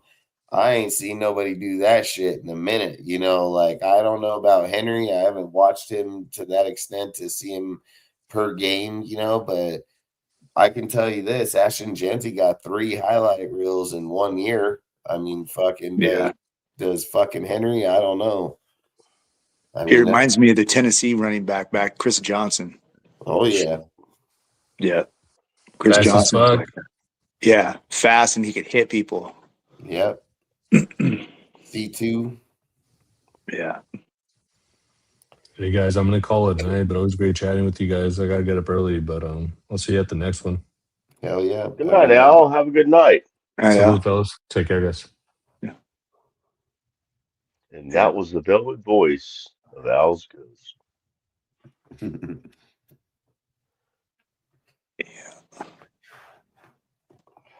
Yeah, there's some good people in there. I mean, I've seen that fullback, Ozzy, and he's a good fullback too. So I've said I think they're gonna draft a good draft. I mean, look how many people they hit on last year if they were able to play. You know, if those players were able to play, we would have had a good fucking year of development between a lot of people. Pegas, Hemingway, fucking Beck, fucking like I say, Grant, fucking Caleb. I mean, even with Genty getting beat behind the line, he still put up 1,300 all-purpose yards, dude, with 10 touchdowns. I mean, I don't know. There's too much there. Oscar Delp. Looks like he's one of the top guys coming out of college from Georgia. In what position? Fullback. What round? Definitely not. Probably, yeah. I'd say they don't have him anywhere in the top 3. I would say maybe fifth or sixth. He's anywhere between 4 and 7. I would go with it because, like I said, we got 3 third or 4th round picks, so I would do it. Yeah. I don't like that. Okay.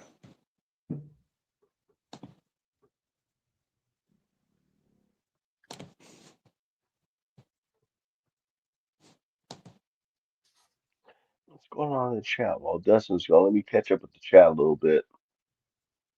Let's see. Options Prime, yeah, kind of went over that. It's all good. What's the latest ones? That kid looks tough. F and auto spill. Oh, I hate that too. The one you love to hate. That happens to me all the time. Good night, G. Okay. That's good. So what did he say? Bro, you ain't hitting. I ain't effing wait for the draft. I'm getting bomb ass. I got to put my glasses on. Tomahawk steaks and barbecuing it up. Oh, damn. When? Where do you live? Tomahawk steak? Sounds good. Uh, shit, you got, yeah, got 0.53 yards before F contact. It's 19 inches. I didn't think of it that way, but now that's the league average is 2.0 to 3.0. Yeah, that's what we're saying. Yeah, he just got constantly hit behind the line. I mean, he was getting hit sometimes as the quarterback was handing him the ball, so he had no chance. And which is why it was a love the guy dearly and everything as a Raider, but we just didn't have the line. So hopefully we build the line this year, you know, to give him a chance and give whoever the quarterback is a chance. It all starts with the line. So we need to concentrate on the line. Up in the even the defensive line as well. This year's draft is heavy on defensive line and linebackers. So I mean, I see the Raiders picking up. So if they can pick up some free agents on the offense, I'm thinking this is my thought.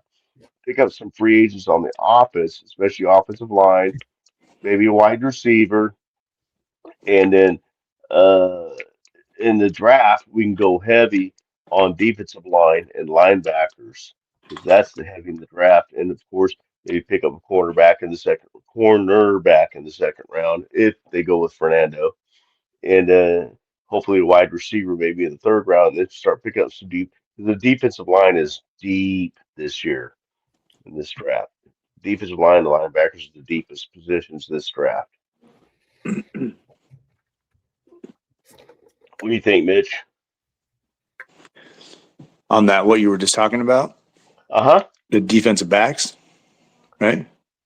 Well, yeah, I talked about them and the defensive line, uh, getting offense on free agency and basically getting offense on free agency and picking up defense in the draft. That's Oh, basically what I was saying. I think you absolutely address the offensive line with free agency, and you Yeah, build your defense through the draft. 100%. Yeah, bring in some guys who can be true leaders to the team, mm-hmm. can coach these young kids. Yeah, and you start with that, and you just see what you can do. Hopefully these guys can develop into quality players for us, and we can get this thing turned around the next year or two. I'm not looking for a huge turnaround this year. I just want to get better. That's all I care about. I just want to get better. And getting better to me is just being competitive in the game. If we go, if we go same record, 3-14, whatever, 2-4, whatever. As long as we're competitive in the game, it makes me feel a little bit better. Like we're getting better each year. I don't think that's going to happen. I think we're going to win more games next year than we will this year, but that's where it starts, man. You gotta.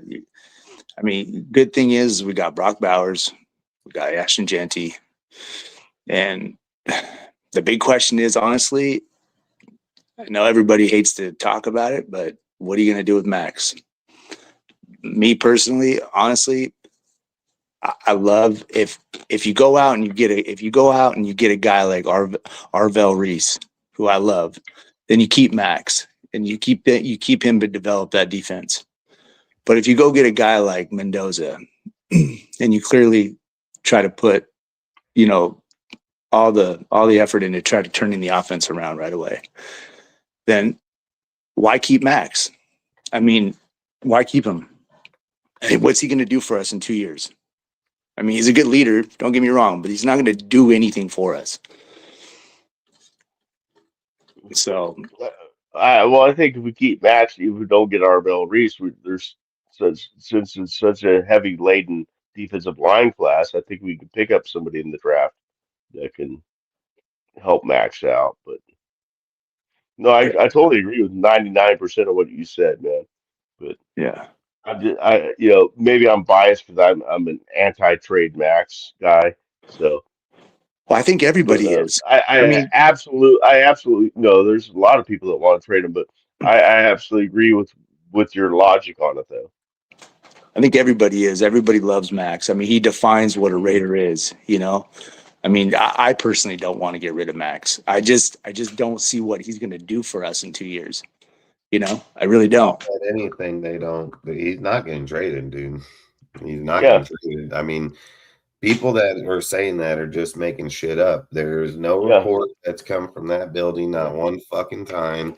Not from Max, not from the Raiders, nowhere. Then Dallas Cowboys hit up the Raiders at the trade deadline to fucking trade for Max. They turned it down, made a public statement, said that Max isn't for trade. I mean, the Max isn't going anywhere. You can't trade an injured player anyway. So yeah. it's a bunch Well, of and Max finally settled it with doing an interview a few days ago on he Fox built with a Fox, home in Vegas, saying dude. saying that he doesn't know what all this Jay Glazer talk and everything else is. He says it's not what I'm saying. He I said he mean, ain't never he even said it talked to himself. somebody. He hasn't talked to a motherfucking Right. person. He said, yeah. And he said he's damned if he do, and if he talks about things, then he gets damned because that this thing means that. If he doesn't talk, then it means, well, he doesn't, he's not fighting it because he's not talking. Well, does he have to come on, and defend himself every 15 minutes when some other stupid rumor comes around? Come on, people. Dude, people said that he built a house in fucking San Francisco, dude. So Yeah, Oh, I saw him. I hadn't heard that Yeah, one yet. That's a new one. he built a give me house one sec. Jesus. and that Oh, he was sure. going to the Niners and all this shit. These guys are full of shit. They said that he's going to the Eagles. He's going. I mean, these guys just make up shit, dude. They're just fucking. Detroit's a popular one because he's They're, from they're Michigan. clickbait motherfuckers, man. Like they're just straight clickbait. Max ain't going nowhere. They didn't promote fucking Rob Leonard to get rid of Max. They didn't keep the Right. fucking specialty or the Yeah. strength coach fucking guy, fucking Najir, however you say his name, because they're getting rid of Max. I Oh, mean, right. those are all Max guys. Keeping So Rob Leonard, maybe, yeah, they're I not. mean, Dude, it's that's just, not happening. yeah, I mean, it's sickening. It happens every year, you know. It's like, Look, Listen, if you're gonna get rid of people Max, check your sources, man. Just check your when you hear Bolton stuff. Check your sources. Just don't, you know, you know, parrot it and then just keep adding to it. Check out your sources. Check it with other sources because in time, if you listen to people say he's saying something when he ain't saying it, it's don't believe it, man. Don't believe it until he says it. Listen to the guy himself says it from the horse's mouth. if That's Max when you don't can get believe traded something. by March 13th, he's not getting traded at all because Hmm. Max's contract before March 13th, we will only eat $5 million Hmm. of his contract, and then next year we eat Hmm. zero because in 2027 there's a zero dead cap hit. So if Max is not traded by March 13th, he's not being traded at all. He's not going nowhere, man. Frickin', and I don't see him going anywhere because he's injured. You can't trade an injured player. So Right. he's not. Yeah. I don't think he's going any fucking where. So, and I don't think the Raiders look, dude. Look, you know that he's not going nowhere. Okay. If Max was coming out in public to say the things that he said, right? Why wouldn't he say that on his show? Said it on his show if it was for him. It wasn't for him. It was the Raiders. It's like the Raiders PR, dude. They wanted to clean it up. Told him go down there in that fucking room, fucking, and do those interviews on the Raiders campus in their fucking house. That was in their building. So I believe it was more of them doing PR shit versus if Max wanted to, he can just say it on his show. He can just go on the rush and fucking he could have easily fucking did it. Right. But no, the Raiders were like, you're gonna go in there and fucking get this shit over right now. I talked about it on this show. I said if Max wants to get it over and done, he just gotta come out and say it real quick. And right when he said it, now people are like, oh, he's getting traded to the Niners. Oh, he's getting traded to the Eagles. Oh, he's traded fucking Browns. He's getting traded everywhere. Max isn't getting traded nowhere. He just built a fucking multi-million-dollar fucking mansion right here in Vegas, dude. Fucking where him, his family, and all. I mean, I don't see why they would trade him. I don't see any reason why they would trade him. You've already paid him the money. That money is already accounted for. Could $32 million add to the team? Yeah, I'm not going to argue that, but also $100 million and 10 picks should too, you know? So I don't think just get rid of players for no reason. I mean, fucking, you get rid of Max. I mean, who the fuck who you going all fucking Brock and Genty? I mean, I don't know about all that yet, dude. I mean, I think Max needs to be there. I mean, I would trade him if the right situation came about, but nobody's giving up 2 first-round picks for a hurt player. So I just don't see it, and I don't see him getting more draft cap than Parsons. I think Jay Glazer's a fucking lion-ass bitch. I don't think that guy knows what he's talking about. I think he's an instigator, and the reason that he said it is because look at the teams look at all the fucking publicity that came off of that. You're telling me that the Raiders wouldn't have picked up the phone already with 20 teams calling them, 25 teams calling the Raiders? That you know damn well the minute Jay said that, all them teams started calling. You know damn fucking well. And you know damn well that's why the Raiders went down to Max and was like, hey, you better fucking go say something because we're tired of taking calls on this shit.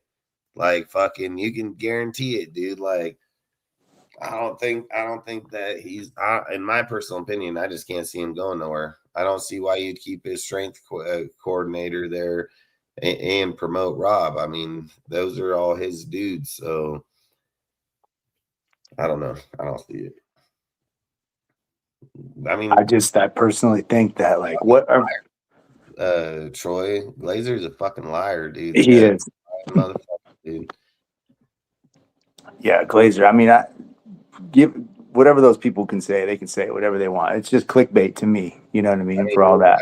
None of them reported it, not one fucking time. So you know damn well it's not a true story. If it was true, those guys would have most definitely reported it at some point. They ain't reported, not even to this day, not even to right now, because they know it's a bullshit conversation. They know there's no truth behind it, so they're not even going to put it out there. All the dudes that's put it out there are half-ass beat writers looking for attention, dude. That's exactly who they were. Why they call him Coward pop off right when he heard it from Jay Glazer? Oh, our boy Jay, he said fucking Max this and that, and then fucking 2 days later you got Max on the show. Fucking you tell us, Max, what do you think? And Max is like, yeah, this is bullshit. And he's like, yep. You know, he didn't say shit. Samoan Raider busted him too. Samoan Raider busted Jay Glazer. Yeah. I've said Jay's a liar. He's just a lying piece of shit. Let me ask you guys this though, for real. Would it be better to trade him? I mean, depends on the circumstance. I mean, if they go out there and give him, look, you're not going to trade the pick to the Jets, so you can probably just count that out because you won't get no draft cap out of it. They're not going to give up 2-3 first-round picks to go one spot. The logic says the first pick it's going to would be the Browns if they were going to make a trade. If they decided that they don't want fucking Shador, they don't want Gabriel, they're going to push off of fucking Watson's contract. There's the easy way to move off and take that pick right now with them. We would get 3 first-round picks with the Browns. We'd probably get 3 firsts and 2 seconds, and that'll be at the 6th pick. So you're looking at 6 and 25 this year because I think they hold the 25th or 24th pick also in the first round this year.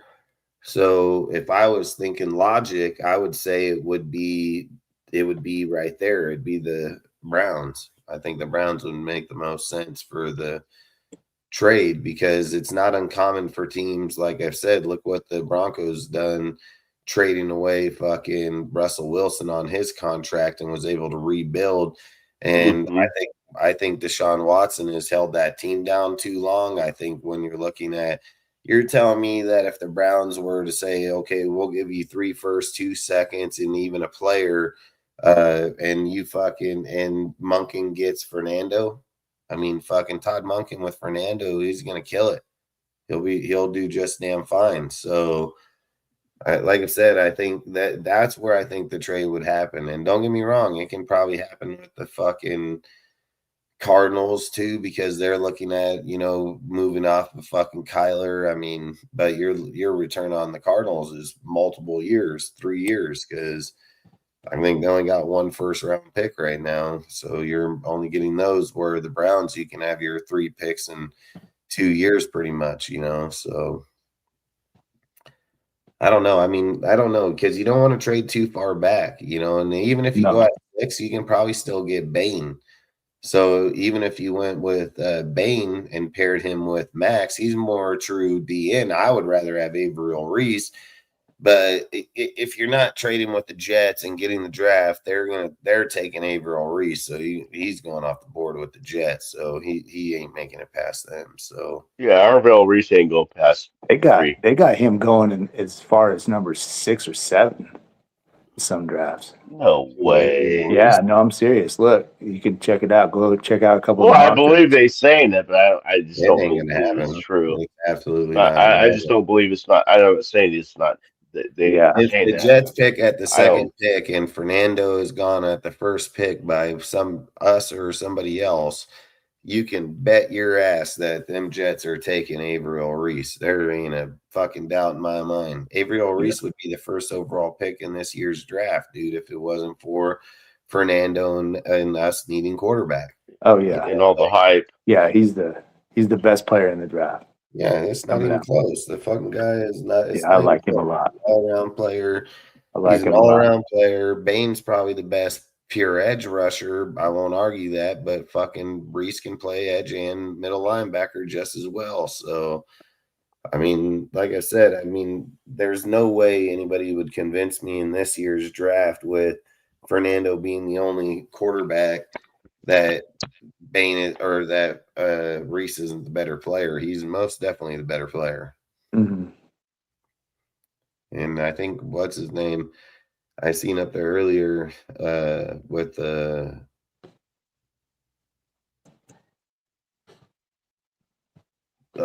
was the best wide receiver. I mean, Cornell Tate has to be probably the one in this year's draft, I would think. I mean, Tate is. Yeah, he's supposed to go to the Giants, I think.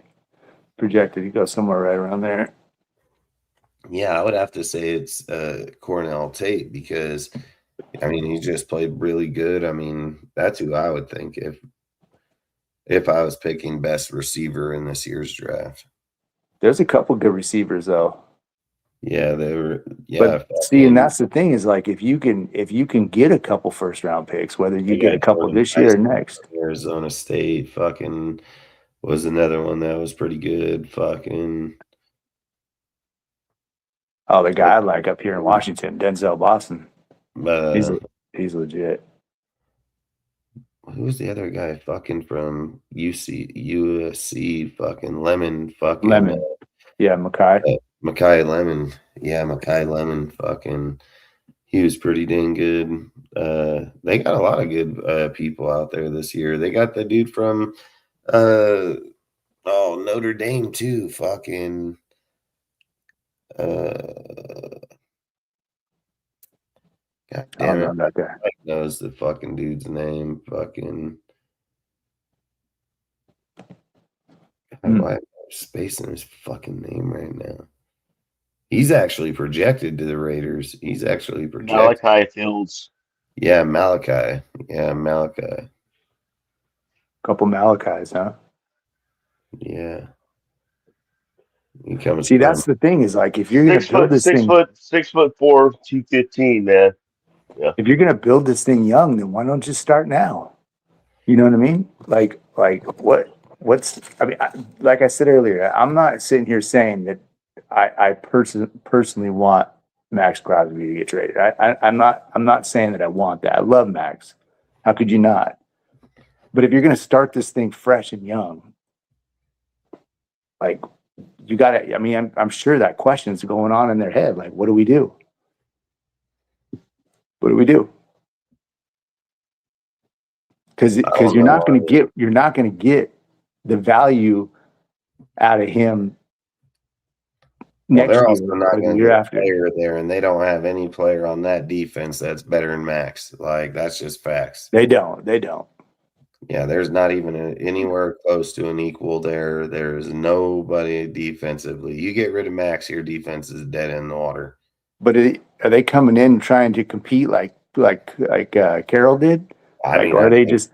I don't see them bringing a staff like this trying to wait 4 years. Like, if I'm just being honest, like, Yeah. and I'm gonna keep saying it. I can see him easily going after a veteran quarterback to win right now. Like, I think he'll try to get Fernando and try to see if he'll play right now, like how he'll be, but I don't think he's dumb. I mean, I guarantee you, Klint did not come here to go from the best play caller in the NFL to the worst. Like, there's no fucking way, and I don't think he's risking his reputation on that. So, Yeah. like I said, I know they're going to focus on the offense right away, but the money's there, and we have the third highest money for the next 2 to 3 years. So I don't think Max plays any part in our part where we hinder. And that's just saying that someone's going to give 2 first. There ain't no deal anybody saying that. What did Parsons get? 2 first? And if we're just being honest, I mean, Parsons has a pretty good run grade when he got to over to Green Bay, and he has a way better pass rush grade than Max. So I don't believe that. I don't think I don't think we're getting 2 round picks for Max right now. He just came off surgery. He's only averaged 7 or 10 sacks. I mean, I don't see it. I absolutely don't see it. I mean, some of these dudes are elite ass players right now, and the draft cap isn't even anywhere close to what people are saying. So I think with Max, you might get a first and a second round pick. Like, if I'm just being honest, maybe first, second, first, third. I think that's probably where he'd be at. And you got to think he's going to be 29. He got fucking 7 surgeries in 4 years, just coming off a big surgery. I mean, people still pay. I think if we were going to get rid of Max, we should have did it to the Cowboys. Like, straight up. It goes to the NFC division. They have double first round picks. They would have did it. I think they would have did it at that point in time. I think now if you try to trade, I don't think you're trying to trade them in the AFC. I would be dumb. And then the people, it's why, I mean, fuck, would you trade them to the fucking Browns to pair up with Myles Garrett? I mean, and look, let's just be real. I think there's only a few teams that could even afford Max, dude. And I think Detroit's one of them. The Bears are another one of them. Not everybody can just get Max. So Max ain't just could go anywhere. Yeah. Yeah, and then that would mean that their first round picks are fucking in the 20s, and that's what we want to trade them for. I don't think so. Did the Rams they got an early pick, don't they? Didn't they trade? Yeah, they got 13. They got 2 picks. Whose was that one? Was that the Falcons or the? Yeah, Falcons. Yeah. I could see a move like maybe like that. I mean, the Rams they got to go all in. They're going to be hit with a whole bunch of. I mean, they're going to lose Stafford. They're going to lose a whole bunch of guys after this next year. Why not just go all in? Why not just say, hey, I'll make that call, give you 13th pick, and I'll give you this year's 13 and next year's first.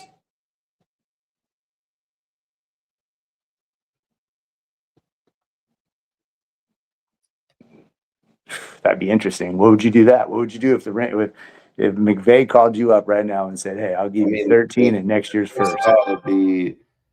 If I'm not getting the value back out of Max, why would I trade Max?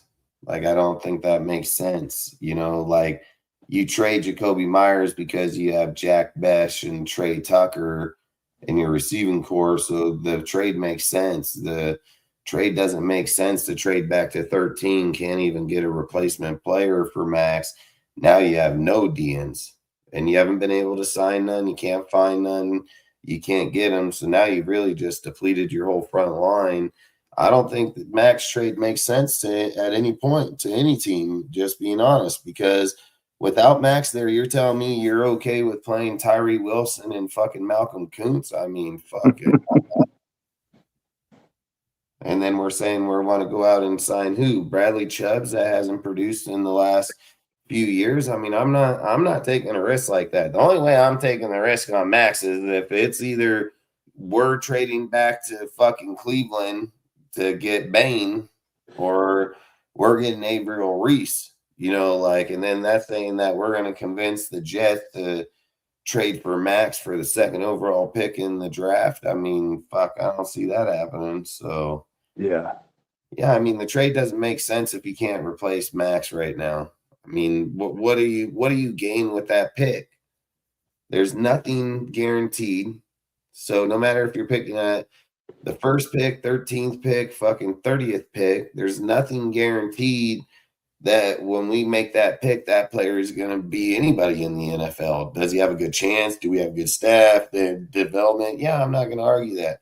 But there's a lot of players that go to good staff, good development, and still don't do shit. So the trading Max can be a very dangerous pick. If I was trading Max, I would want somebody that's young coming up and that we got to wait a year or two to develop them to replace them. But without no replacement, I mean, everybody cried like bitches when Khalil Mack got traded because they all said, oh, you can't replace Khalil.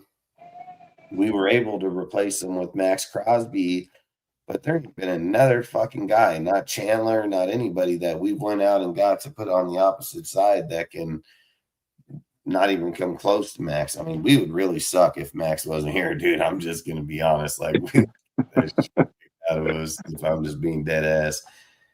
If our goal is to go to 32nd in defense, then yeah, I mean, let's get rid of him. But I don't think it makes sense. We're going to eat $5 million to trade him. I mean, so now we're paying motherfucker $5 million for him to play against us or in the Super Bowl if it happens. Our luck would be is we get to a Super Bowl, Max gets there too on the other team and kicks shit out of us. Fucking that would just be the Gruden story all over again. But now with Max, I don't know, man. I can do it. I want it. I mean, this is how I trade Max. If a team hits me up, says, hey, I'll give you 3 first-round picks, or even they said, I'll give you 2 firsts, 2 seconds, you send us Max, or even if they said 2 firsts, 1 second, 1 third, or 4th, I don't care how they want to mix that up a little bit.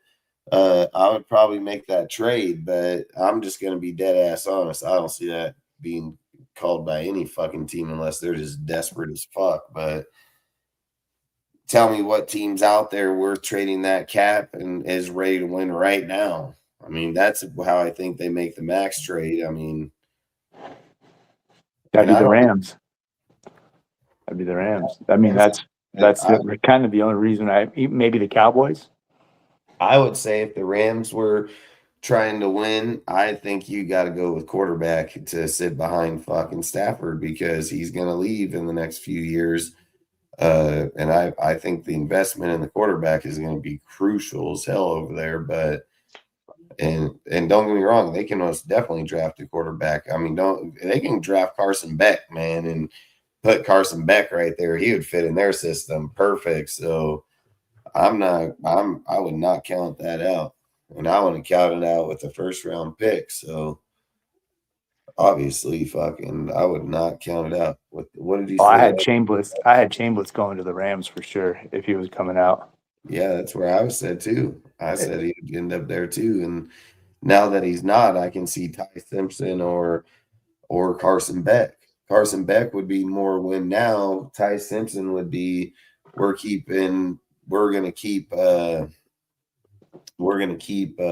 Stafford for the next 2 years. You draft Ty Simpson, then you take Ty Simpson because Ty Simpson is a good player, but he will need time to develop. There's no doubt about that. He will need that time. Yeah. And that would be the smartest decision if I'm just being honest. You take him at the 13th pick, and sit him. Just sit him for the next year or two. But McVay has literally said out of his own mouth, like he said, like, we want Jared back or Matthew back here. So I think he goes one more year. I mean, how old is he? Well, didn't they just re-sign him last year? I mean, that was the big deal. We thought we were going to get him, and he was Yeah, just using it for leverage and signed a new contract. I think they gave him like a 2-year, 1-year 90 deal. or Oh, something like it's that. 2-year deal. It was a He's Wow. 38. He's 38 years old. So, and he'll Yeah. be, and he just turned 38 too.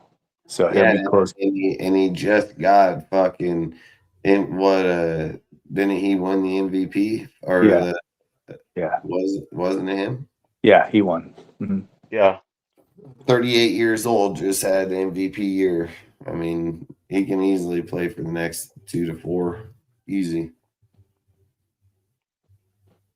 Yeah. What's his contract?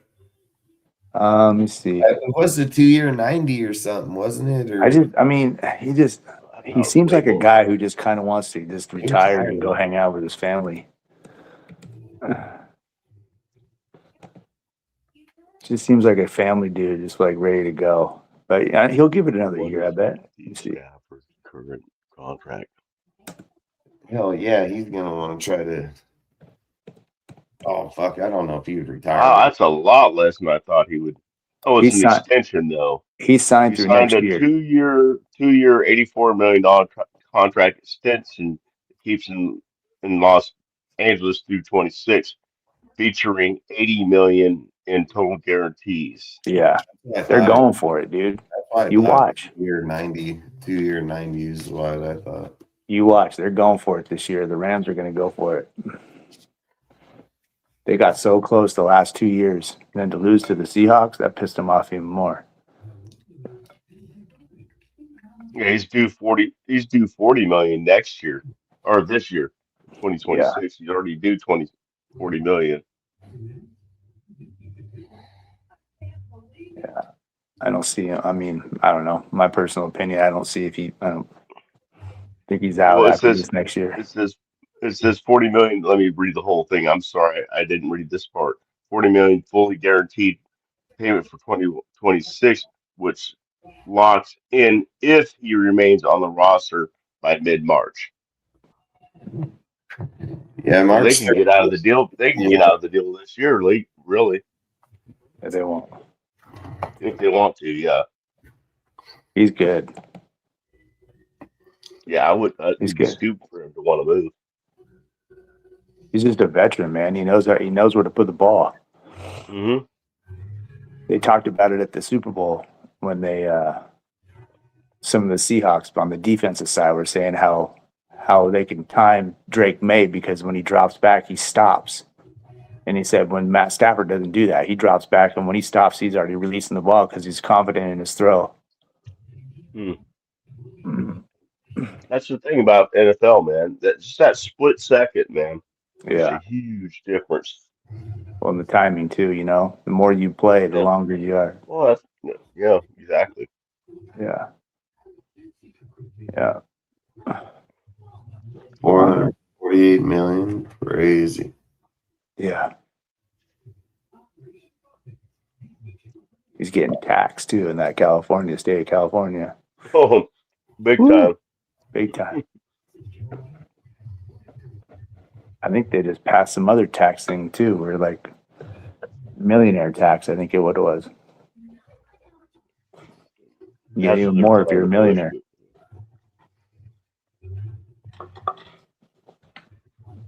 Yeah. I wouldn't want to play in LA.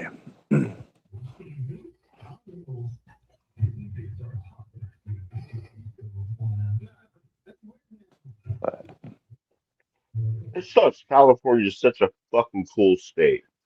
We got beach for miles. We got mountains. We got desert. We got everything. But then we got taxes. Or it's too political.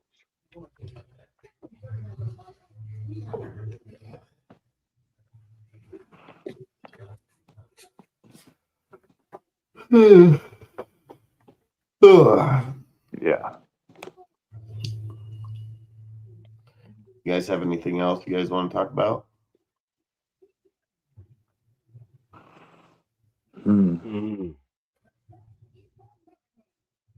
Any other topics? Any other deals? If not, we're gonna hop off. Rick in here. I gotta get up at 4, dude. I gotta test well. So, and we're about to be in a snowstorm. So I gotta get some sleep.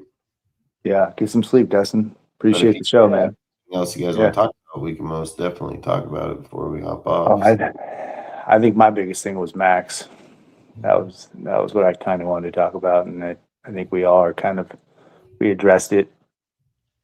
Yeah, I mean, at the end of the day, anything's possible. I mean, if they feel at the end of the day it helps them pick up extra people and positions, I mean, I've said the corners and safeties to me are more important than DNs. I don't give fucking who it is. I mean, when you look at Max and you look at Miles in the years they put up and only got 3 wins, I mean, secondaries matter in today's league, you know, so I won't argue it. So I'm not going to say they won't. I'm just saying I don't think it happens. Yeah. Yeah. But either way, freaking, if it happens, it happens. It don't. I mean, it ain't killing nothing. I mean, I think here in the next, what is it? The 22nd is, what is that? Is that the combine, right? Yeah. Free agents. 22nd. When's free right. agency? The 11, 13. But either way, I think once we get into the combine here in the next few days, we can start doing mock drafts and then start seeing where players are. The combine's going to change the mock drafts drastically. I mean, a lot of people doing mock drafts right now. There's dudes that ain't where you think, oh, this guy's going to be in the 4th round. Bullshit. That dude's going to be in the fucking 2nd round, you know? So I've always said I hate wasting time on unrealistic mocks. Man, I've done them for too many years. The minute the combine's over, it usually projects around where they're going to be sitting. So at that point, we can most definitely do them. And then Friday, we'll just figure out maybe free agent players, start looking into them. I don't know. We still got a month until then, but I don't know. March 3rd, right?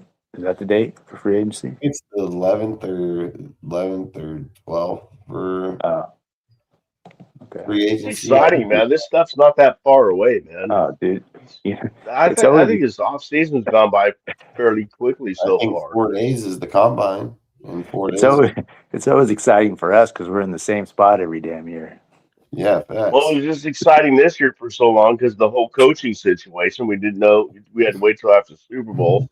And then we started getting all of our assistant coaches, coordinators, and everything coming in. So it kept us busy for a few weeks, you know. Kind of make this off season so far pass by fairly quickly, to me anyway. Yeah. Not gonna lie, this year has gone by quick, man. It has. Yeah, like quick as fuck. I mean, let's be real. We're already in middle of fucking February. I mean, shit's coming quick. Mm-hmm. But either way, if you guys want to give a shout out before we bounce up out of here, you guys can give a shout out before we get out, and we'll be back on Friday. Just so everybody knows going forward, since we've already figured out the coaching staff, everything like that, I think the only days I'm going to go live is Monday, Wednesday, Friday for right now. That way on the weekends, I get to be with my kids, everything. I don't got to worry about that shit. And I don't think being live 5 days a week with no shit to just keep mimicking. So I think we'll do Monday, Wednesday, Fridays, same time, same everything until – and don't get me wrong, if something pops up that's crazy or something, we may go live that day. I'm not going to throw that out. I'm just going to say 3 times for now. It should be plenty good enough for going forward. So I think that's a good idea. I was impressed when I saw it. You said that to me on the Instagram. I'm like, fuck, that's a good idea. Yeah, because it spaces it out. And I mean, you don't want to overkill what we're talking about or what we're doing. And I mean, yeah, I think it's best to, and plus 2 days of where we're at right now. And don't get me wrong, like I said, that when the combine comes around, we may go back again just to talk about certain things. But let's be real, Fernando's not even throwing in the combine, shit like that. So I mean, our number one pick is, if we're taking him, ain't even competing. So Shocking. yeah, facts. But either way, if you guys want to give a shout out before we bounce out, feel free. I would like to give a shout out. A show that I started off on in my guest career or co-host career, guest on this show. Uh, Raider Shield Family. We're getting our show going back again. It's going to be tomorrow night, Thursday at 5 p.m. Pacific time. So I'm glad it doesn't um, conflict with Dustin's schedule. So 5 p.m. If you look for something to watch on 5 p.m. on Thursday night, Raiders Shield Family. I'm on there at 93 man. 93 Nabman is the host. He's the guy that set the thing up. I'm on there, and hopefully, we'll. Blue Richards is busy with her studying in college, but hopefully she can pop on there every once in a while. Everybody loves Blue. She's awesome. And so yeah, check it out, man. If you guys want to check out a new show, check us out. And yeah, we'll be there tomorrow night at 5 o'clock Pacific time. And I want to shout out to the chat, man, because the chat rocks. Yeah, shout out Dustin for sure for letting me come on tonight. This is the first time I've ever been on something like this, so this was kind of fun to do. And Sacktown Raider Mike for again hooking that up. And I haven't quite gotten down how to look at the chats yet. I know that you showed me how to do that, but I don't know how to do it, so I'll have to figure out how to look in and see. But I could look on my computer and see that I missed a few people with some questions, and just wanted to shout out to those people on the chat and say thanks for acknowledging me and saying hi and asking me some questions. Sorry I didn't get to you. If you want to answer them, if you know where they're at. Hey, Mitch, you didn't get on here because of me. You got on here because of your comments in the chat. That's how you got on here. Not because of me. I appreciate it. I was just a phone call for you. That's all. No, you were. Yeah, but that's a part of it though. So I thank you for that. No, there was a Bush Raider, 1986. I like that guy. He's a good guy. Just wanted to say he agreed with me on a few things. So shout out to him. And then somebody said something about Ted Hurst. The one you love to hate, Ted Hurst. I don't know if I know Ted Hurst, but I'll have to look it up. I'll check him out. Catch you guys on Friday. Sure. Denzel Ward, man. I mean, that's my guy. He just gets a lot of concussions now. Is the only problem. I mean, good player, but it's like I said, injuries plague those type of players, man. And I just think in the direction the Raiders got to go. I mean, I don't think I want to go get Tua, and I'm not saying that fucking Ward is Tua, but he's had multiple concussions recently. So I don't know, man. That's a tough one. I would just see who's out there, how much they want. And if the Browns are just releasing him, like, I don't know about that shit. But if they are, I mean, that's crazy. I mean, if I'm just being honest, I think that's crazy. He's a good player, so I'm not going to discredit him. I mean, he's probably one of the better players in the whole NFL. I mean, to be honest, he's a good player. I just think it's his concussions, man. I mean, fucking, I know our luck. I just know our luck. You go fucking get the guy, dude gets fucking murdered and he's out, fucking, I know our luck, but we could always go by speculations. There's nothing saying that his production's played pretty good. I mean, it would just depend on what he'd want. It would just depend on what he wants. Mm-hmm. He's gonna want money too if he's getting released. He's gonna want to get paid. Yeah. But hey, I really do appreciate everybody in the chat, man. Appreciate you guys always commenting, talking, man, interacting. Really do appreciate it. Always the feedback, the debating, the questions, everything. It works out really good. You guys are always great. chat. I've always said there's other chats that are just absolute fucking horrible, and you guys kill it, man. Like, you guys kill it. Always good vibes, always good conversations, and good knowledge. So, I mean, like I said, keep it up. You guys do a great job. I really do appreciate it. And like I said, man, we're going to bounce up out of here. We'll be back on Friday, same time as always, 9:30 p.m. Pacific. And then, like I said, we'll go live 3 times a week, Monday, Wednesday, Fridays. And then we'll just go from there. So outside of that, like I always say, don't drink and drive. Raider Nation for life. Catch you on the next one, man. Appreciate you guys. Good night, everybody. Good night.